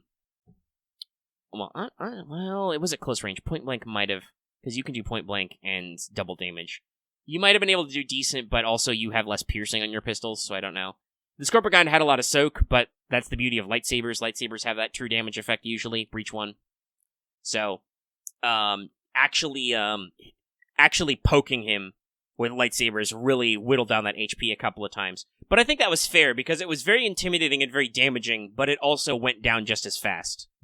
Yeah, I think it was both the clones shot it once, and then it got lightsabered twice in pretty quick succession. It went down the second time. But what we were talking about was that after you stunned it, I was like, okay, he doesn't get difficult terrain penalties, and he can get 2 free maneuvers a turn. This is a Nemesis level character. The Scorpicon is just going to fuck off. It's not having a good time. It'll fuck off and come back later. And it did. It was scary. And that was good. That kept a lot of tension in the scene. Yeah, there was a lot of fun stuff going on. You guys kind of do your back and forth. Well, that session was interesting. I'd love to post it because there's some very interesting and dramatic stuff that happens in 23, which is why it'll be good to post. I'll definitely start posting that one Sunday if I don't get it done tonight. But there was a lot of character building stuff that happened in the start of 24, which is why we kind of got a slow start, but we did actually work through it. And honestly, it played pretty fast. I think the only thing was just there was a little bit of confusion about the environment. Like a couple of times I had to be like, because I'm like, well, I don't really know. Is there like jungle cover to get through? And I'm like, in like a mechanical sense, I don't think so. But you're like, oh, but you mentioned cover. I'm like, okay, no. I meant the little C cover, not big C cover. Sorry, should have been more specific. I didn't mean that there was literally a lot of cover, though we did also actually, I think that was for the first time in 24 sessions, you actually looked at the concealment rule and noticed that it scaled a little bit differently. I'm like, okay, maybe there is some concealment. But still, we had a little fun stuff. But that, as you got further in that, some of that later stuff is actually very interesting. We also played around with ambient sounds. That shipwreck sound worked out really well because they're literally a shipwreck, but it has a lot of wind and creaking noises, which I like because they kind of set the idea that, like, yeah, you're literally in a space wreck, and you're like, will it fall over? You don't know. I think you literally told them, no structural damage, please. I did. Don't do that. That would be bad. And hopefully it's got kind of the right mysterious feel going on. Because stuff is like, some stuff works, but some stuff doesn't work, and I put a lot of effort into describing it. This was a pretty quick... Shockingly, this was a pretty quick... Yeah, I guess I must have just cut out for you, because you had a couple of questions about the layout, and I was like, didn't I say this before? I'm pretty sure I did, because the others were fine. But Discord is sometimes fucky. And sometimes it can be hard to tell when you missed something. Yeah.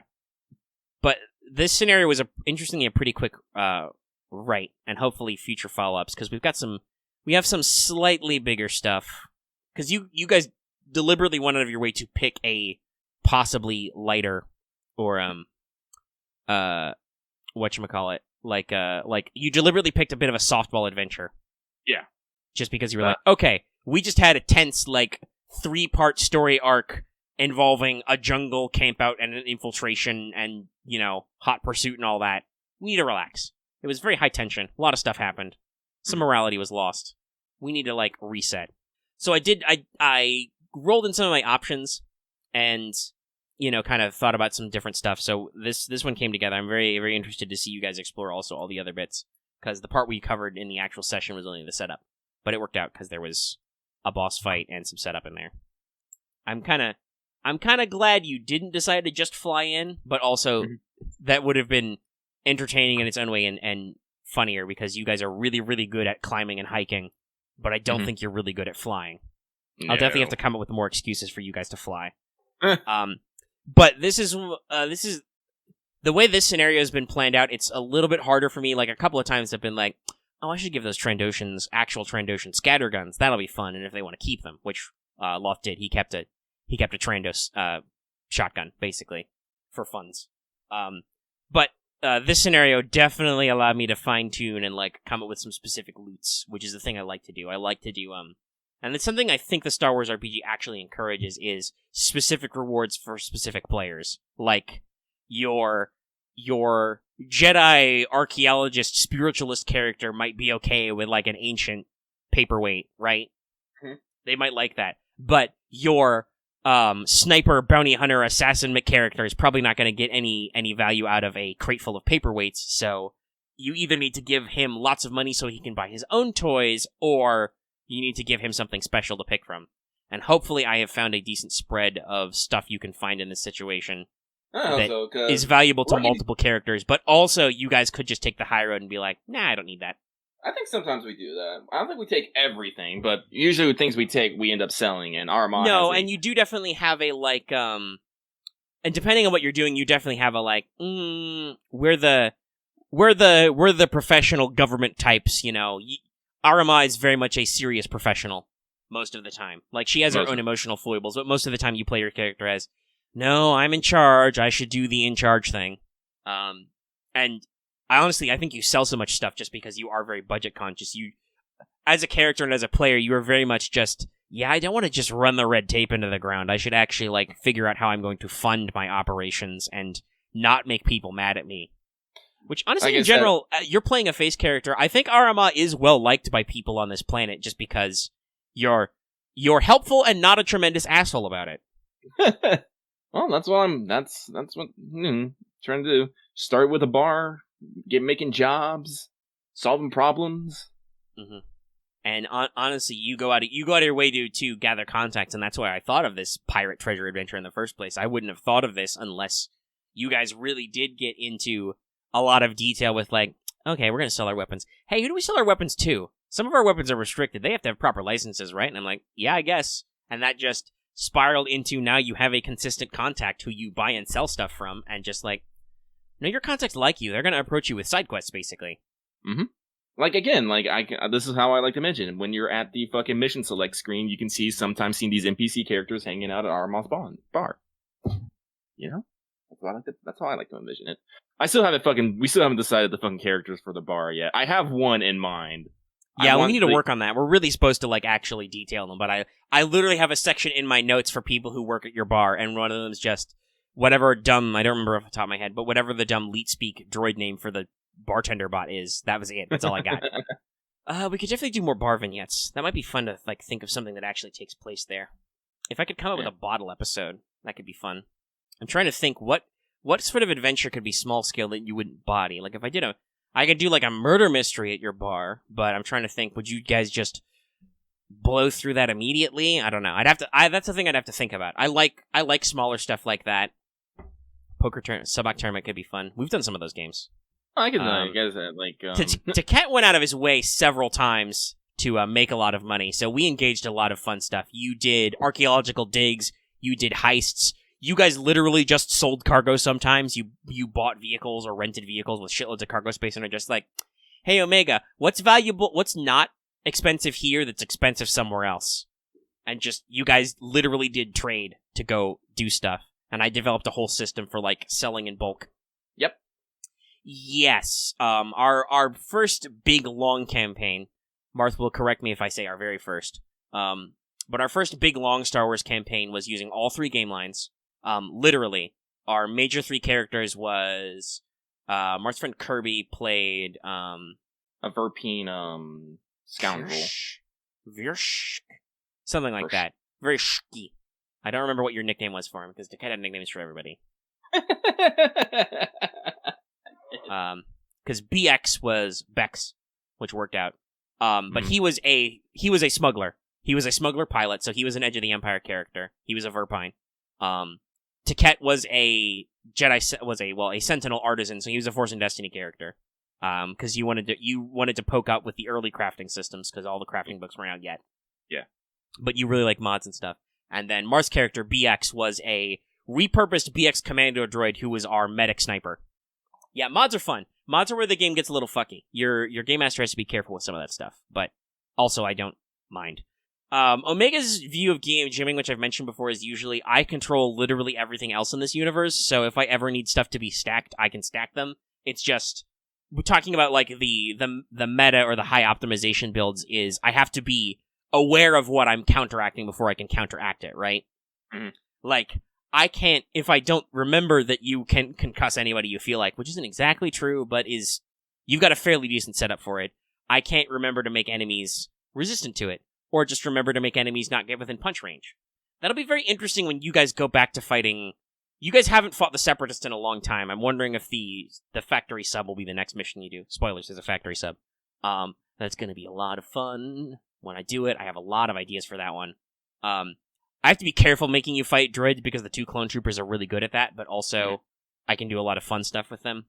But I got a lot of fun ideas to do there for some encounters. That'll be pretty fun if you decide to do it. Honestly, all of them will be pretty good. They'll just do different stuff.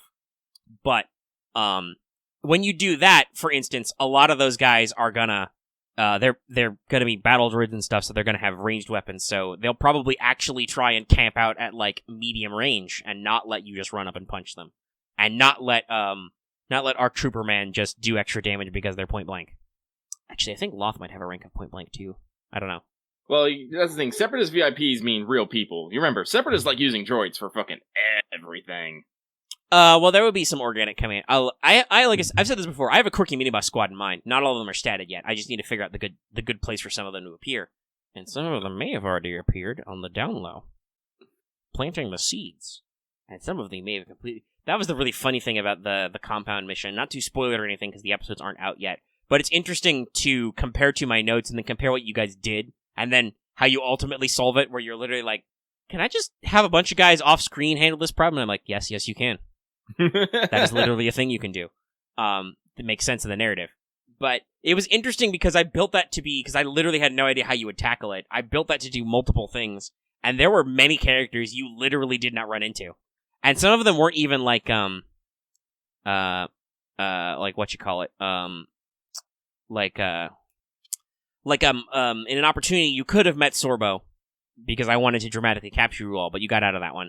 By the skin of your teeth, but you got out of it. But that's okay. That's the whole point of dramatic tension, right? Yep. But there were literally characters you didn't run into because you were like, we don't care about this entire section of this compound at all. And I was like, okay, that's fair. That's why I wrote several different options, because I didn't know what your angle would be. I do think that scenario, because it was so open-ended, was a little rougher for you guys to kind of navigate, because you guys had to kind of ask the right questions to get the right answers, which is sometimes a little frustrating. But I also think that it was still a good design because there was no one true solution, right? Yeah. Like, you guys were literally able to try and do something, completely whiff it, and be like, well, we're just going to do something different now. Yeah, that's the thing. When you have multiple answers to the question, once you usually have your one answer, you don't necessarily go after every single one of them. No. But again, that was the thing where I was like, I have no idea how you're going to approach this. Well, I'll build it multiple ways. I'll build it so that it's got combat stuff if you guys do just attack them. But also there was social stuff, because I mentioned that you guys could literally have just flown up and be like, hey, we're kind of in charge here. Can we just see what you're doing? And they would have been like, sure. And then that would have been more of a social investigation rather than a sneaky pants investigation, which is kind of the angle you went with, since the first half of that is actually up. Not in hindsight, Axe. You totally could have done it. I literally mentioned you could do that multiple times. Yes. Both before and during and after. That's not a hindsight. That is definitely a future sight. Oh, successfully. Oh, yes, obviously. Yeah. If you mean it I don't know. If yes. if Sorbo the Hook came out, I don't know. I don't fucking know. Well, yeah, huts are spicy social encounters, but you definitely have a couple of edges in social stuff, and at the very least, you have perceptive characters. It would have been interesting to see, but we didn't choose that option, and honestly, the infiltration was just as interesting. You did interesting and different stuff in it, and you got to flex your sneaky muscles, which is not something you guys have done a lot, I think, in this scenario. You've done a lot of pathfinding and scouting, a lot of wilderness stuff, but outright stealth missions have not been a big deal. Maybe it'll come up more, because you have a character who's really good at them. This is amazing. I'm going to retweet this. But sometimes the dice are just really weird and fucky. Like we mentioned, you fought a guy, and Loth posted the gif again of the Broly movie, where they're whiffing, and that's just what it turned out for no reason. Like, that guy wasn't really that defensive. Like, I'd wager he was probably one of the more combat-weighted adversaries, but he was not super heavy in combat. Like, his major deal was that he had shitloads of minions, which worked out. They did okay.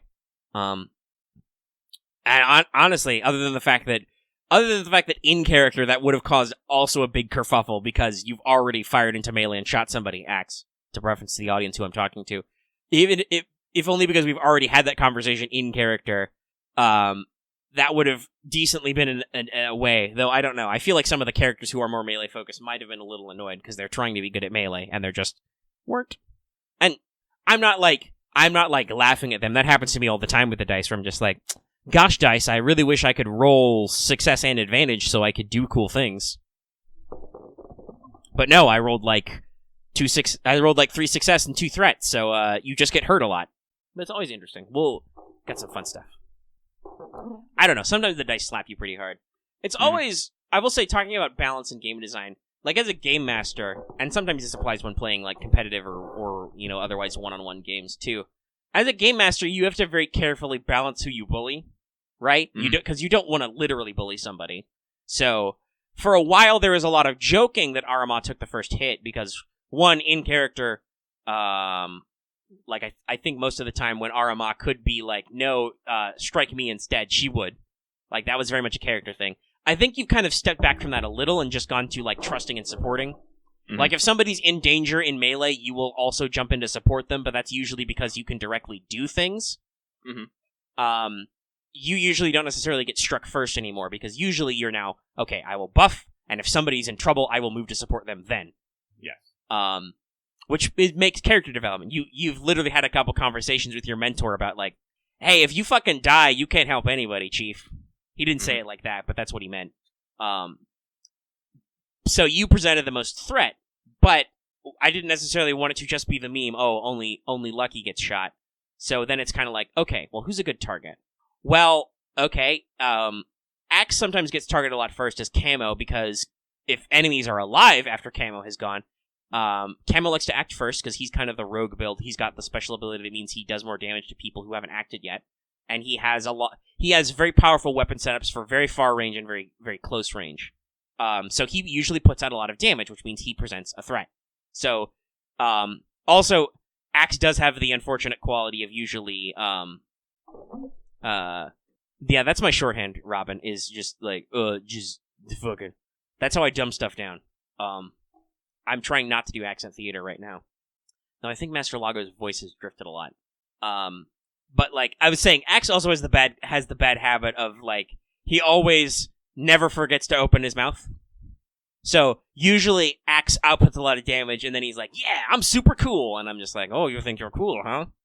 Well, then, how about the next 5 enemies shoot you? And then usually the dice fuck me and nothing happens. So, it's not really bad, but it's funny. But occasionally, like, I don't want to necessarily seem like I'm bullying Cavus either, but if Marth's character Cavus jumps into a fight waving his lightsaber around, it's like, well, you're the highest threat right now. People will target you. That thing is very bright. Yeah, lightsabers are high threat priority. So it's interesting to kind of figure out the, like, calculus of targeting. Because, like, if, God forbid, nobody has gone, or nobody has done anything to present a threat, like, if literally, like, Arama goes and buffs and nobody does anything else, like, somehow an NPC gets the next slot, I'm like, okay, who the fuck do I target, though? I probably shouldn't target Arama because she's not doing anything threatening, period. But then, out of the 3 guys who have guns or laser swords, who do we target? And then I said, Axe is usually the one to say something slightly snarky, or just not realize what he's saying and say something. And I'm just like, okay, well, you reminded me you exist. But occasionally, like, Loth has occasionally thrown out some jokes or some zingers. In which case it's like, well, obviously. Like, now the Needler thing is a meme. And you've got at least one more adventure that's going to feature Needlers. So, like, that comes up as just like, oh, well, they got to try. And rarely I feel the need to target Cavus, but occasionally it's just like, well, obviously you are in melee, sir, and thus the enemies will melee you. Shoot the funny one. Yeah. Well, that was pretty good, because that guy was monologuing hardcore, and then you were like, you were an ass. Loth is talking about how his character Boots was an asshole to him. Basically, he said he made some cracks, and then the villain was like, who was pretty professional otherwise, was just like, a funny guy, huh? Shoot him first. Shoot the funny one. And then I think they did. I think they don't know if they actually remember if they actually hit you. I think they did. I think both the clone troopers did actually get shot. Yeah, they did actually get you. It was pretty decent. Well, yeah, Loth's character Boots is definitely the tank, interestingly enough, as the medic. Well, actually, honestly, that's a good way to play a medic character, is to be the tank, because then nobody's like, oh no, our medic can't die. I think I remember hearing, hearing horror stories of Twilight 2000, which is an old, very finicky post-apocalyptic game. Yeah, but I almost played a game for it.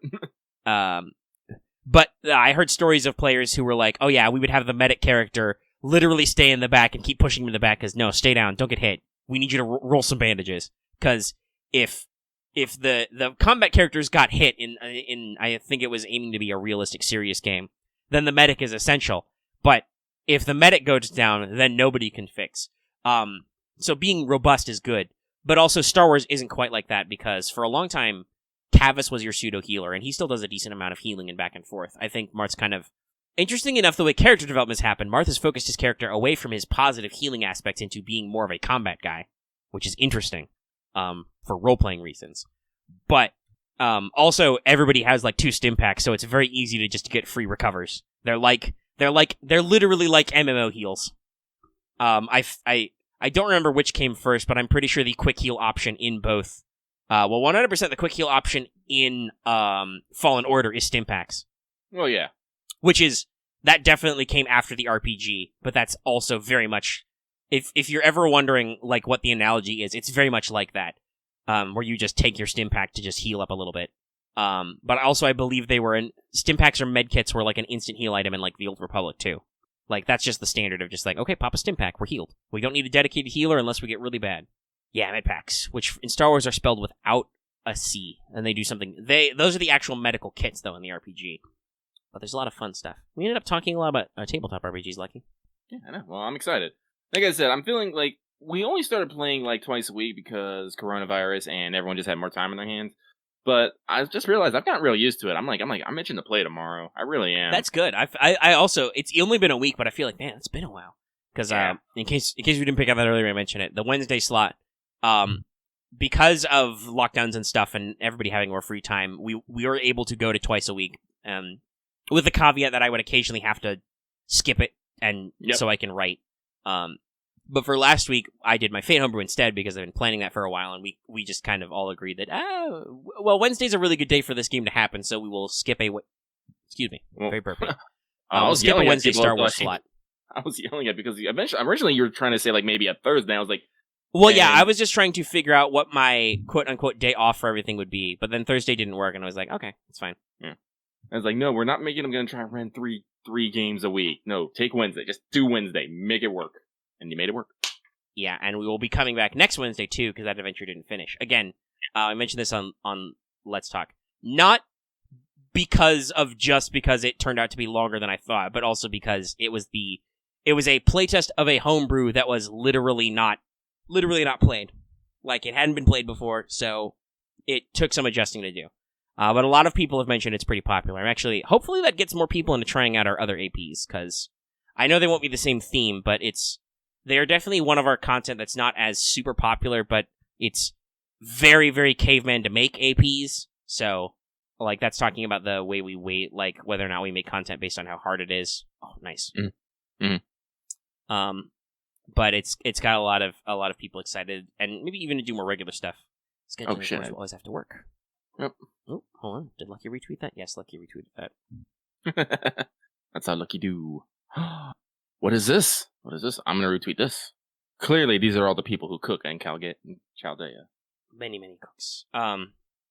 But yeah, we have a lot of different stuff going back and forth, and it's interesting to take breaks sometimes because then you actually get some distance. So hopefully everybody remembers what they were doing, but I think we hit a pretty basic skip point. If I remember correctly, we just finished fighting some droids that have been there forever, but we're making our way down to the bridge, and we're gonna work our way up. Yeah, but it's good to take breaks and kind of sort some stuff out, and we'll see what happens the next time too, because I'll have extra time to basically rate it. Because the beauty of when you have a scenario that actually takes 2 sessions when you originally planned it for one, whether that's just there's too much material, which happens to me a few times, or just the players start to get their rhythm, and well, you can't really time budget that. Like, it just happens. But the thing is that that is written, so I don't have to write anything more for that other than maybe take some playtest notes and adjust the mechanics, which is something we did frequently in Mages of War, where the rules would sometimes change drastically session to session.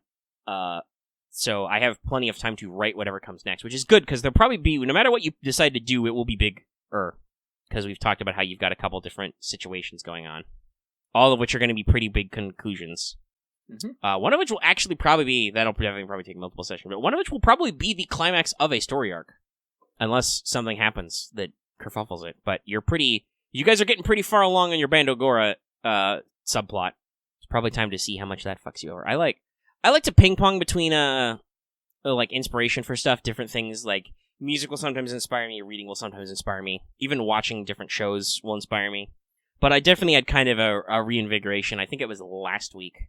I think it was earlier last week before because I had to actually stop myself and go, no, you need to finish the pirate adventure first, then consider the others. But I have a lot of really good thoughts about all the different angles you could take. Also, another funny thing, which made me think to make sure to double it down. Where is it? It's in general, I think, now, but it's a while ago. But earlier I posted a video Which was so it's kind of weird because it's on a YouTube channel called Top Fives, but it's a top 15. But it was about unbelievable places that actually exist. It's really cool. You should check it out. I linked it in general. But I just watched it randomly last night. But it's got a lot of really interesting geographical stuff, and that's the kind of thing that's like, oh yeah, like cool geography and topography really inspires me. Like I actually took inspiration before I saw the video from some of the terrain types on it. Like they talked about some of the very spire-like mountains that you can find in China, the ones that are very narrow pillars. That's come up a lot. On tablelands and stuff too. Mm-hmm. And like that's the kind of thing that really, especially for sci-fi, really gets me thinking about how to do cool environmental stuff. Which is something I think, especially with Star Wars, like I guess especially with like the TV series, to think about, it's kind of a 50-50 on whether the environment is important. Like sometimes it's just a backdrop, but Star Wars does have a lot of its very striking different environments, so I really think it's important to actually like really make sure to put the environment in your narration in the RPG and actually make it matter a lot. Like that actually came up in the start of this adventure. Like you guys were walking through a swamp, and so it was like, no, it's definitely difficult terrain. You're in like almost, you're definitely ankle deep, probably more like, calf deep water and full of trees and shit. And then later it was like, because you guys asked me, it's an athletics check. I'm like, no, yeah, you're actually climbing like, you're as the crow climbs, you're covering land in a straight line, which is undulating terrain, which has a lot of rocky cliffs and unstable terrain. So it's definitely athletics. Looks like you guys cheat a little bit, honestly, but it's fine. That's why it's written that way. And even when I made sure to write in my narration about the shipwreck to actually mention that, yeah, no, it's like, it's at an angle, it's tilted in a certain way, there's like water dripping and moss, there's piles of sand or silt that have built up in certain corners kind of thing, and just kind of, present the environment as very more vibrant. Because it is important. Not that environment isn't important in lots of storytelling, but I feel like especially with sci-fi stuff, that's the thing that really is like, no, especially if you can have fun with the environment, you should. Oh, that's the thing. It's that thing about, fantastical and amazing worlds, Yeah. It's like you're in sci-fi to get away from what is mundane and boring, I guess, is the thing. Yeah. And you guys have already on Sohel have seen a couple different biomes. Like, even though the planet is generally hot and wet, you guys have climbed some interesting mountain formations, you guys have gone into, like, caves and tunnels, and crossed through a couple different types of jungle. You're gonna, at one point, go underwater soon, probably. Yeah, deep sea life. Does Sohel have any giant marine predators? And I've got some other ideas. There's definitely some, there are still some mountainous formations, like right now you're in a canyon, but then I turn that also into artificial terrain, because you guys have done some interesting artificial stuff, too. Like, you've, done urban warfare, and you did, basically a very Metal Gear Solid adventure where you explored a rando base site and stuff. Mm-hmm. A lot of different little elements. Alright, well, we've been going for over 2 hours. We kind of meandered over the place. Yeah, I don't really know what else. It's what's up. It's whatever. That's how we do. It's getting a little late. I think I might want to go get some more food. Okay. You got anything else you want to talk about? Anything else in your mind, Lucky? No, not really. No. Okay. If we don't have anything to bring up, that's usually a good time to end the show. Mm-hmm. Anything from the peanut gallery last minute, guys? So we got to adjust his headphones, because he's been wearing them a while. Well, I'm getting multiple fronts. Yeah, okay. Stretching my jaw. I'm not... Sometimes I definitely get that feeling where I'm like, I want to stretch, not necessarily like super yawn. There's also definitely some yawns. That's a yawn. Oh, you're making me yawn. Stop it. No, everybody yawn. Everybody sleepy boy. Okay, we'll wrap up. Alrighty. Well, then if we're wrapping up, I should remind everybody that if you're watching this on YouTube, be sure to give this episode a like if you liked it. If you have any comments, leave in the comment section down below, or you can also hit up our Discord. That link is, as always, in our description and on our channel page. It's fun. You can also, if you're new here and haven't already, please subscribe to the channel so you can always get our latest videos, like more What's Up, like our big show, Let's Talk FGO, like other stuff. And also consider ringing that bell for notifications so you always know when we post a new video, or when we stream. Occasionally people will be like, oh shit, I missed the stream. Well, if you have notifications on and turned to all, you're not supposed to. YouTube is like, no, that doesn't happen. So if it still happens, double check something. But actually, only 10% of subscribers, Lucky, have notifications on and set to all. So, yeah. You guys getting a little bit of side-eye. Just a little bit. If you want to stay informed and keep up, it's a great way. Great way to make sure you don't miss something. Just like, I think that we do a pretty decent job of like letting people know and being fairly consistent with our times about certain stuff and days. But it never hurts to be aware. So notifications are actually kind of a big deal. We're doing pretty good on subs. We're about 10 away from 2,500. We've kind of roller coaster, but we are now at 2,490. So that's cool. Tell your friends, tell your enemies, get them subs. We'll probably do some live shows if we hit 2,500. And that's really all the outro stuff. Other than, do you remember we have a merch link in our description too? We've sold a decent number of those wonderful Tyranny shirts, and we'll hopefully sell more. Audience, please buy our shirts. Because you buy shirts, that encourages us to make more designs. It also doesn't have to be a shirt. You can also get Tyranny Rabbit on a hoodie or on a onesie for your small child if you have one, which you might because our demographics definitely allow that possibility. Or on a phone case for Samsung or iPhone. Wide range of Tyranny products. The only real thing left to mention then is that you can consider supporting us on Patreon. You can access episodes early for as little as $1 a month. You can get the audio version downloadable as soon as it is done editing, ready up for you. And then, depending on your backer level, you can also get various other stuff like access to polls, early video access, live access, other stuff. It's fun. It's great. It's great stuff. Yeah, I think that's it. Yeah, no. Okay. All right. The show ends. Bye, everybody.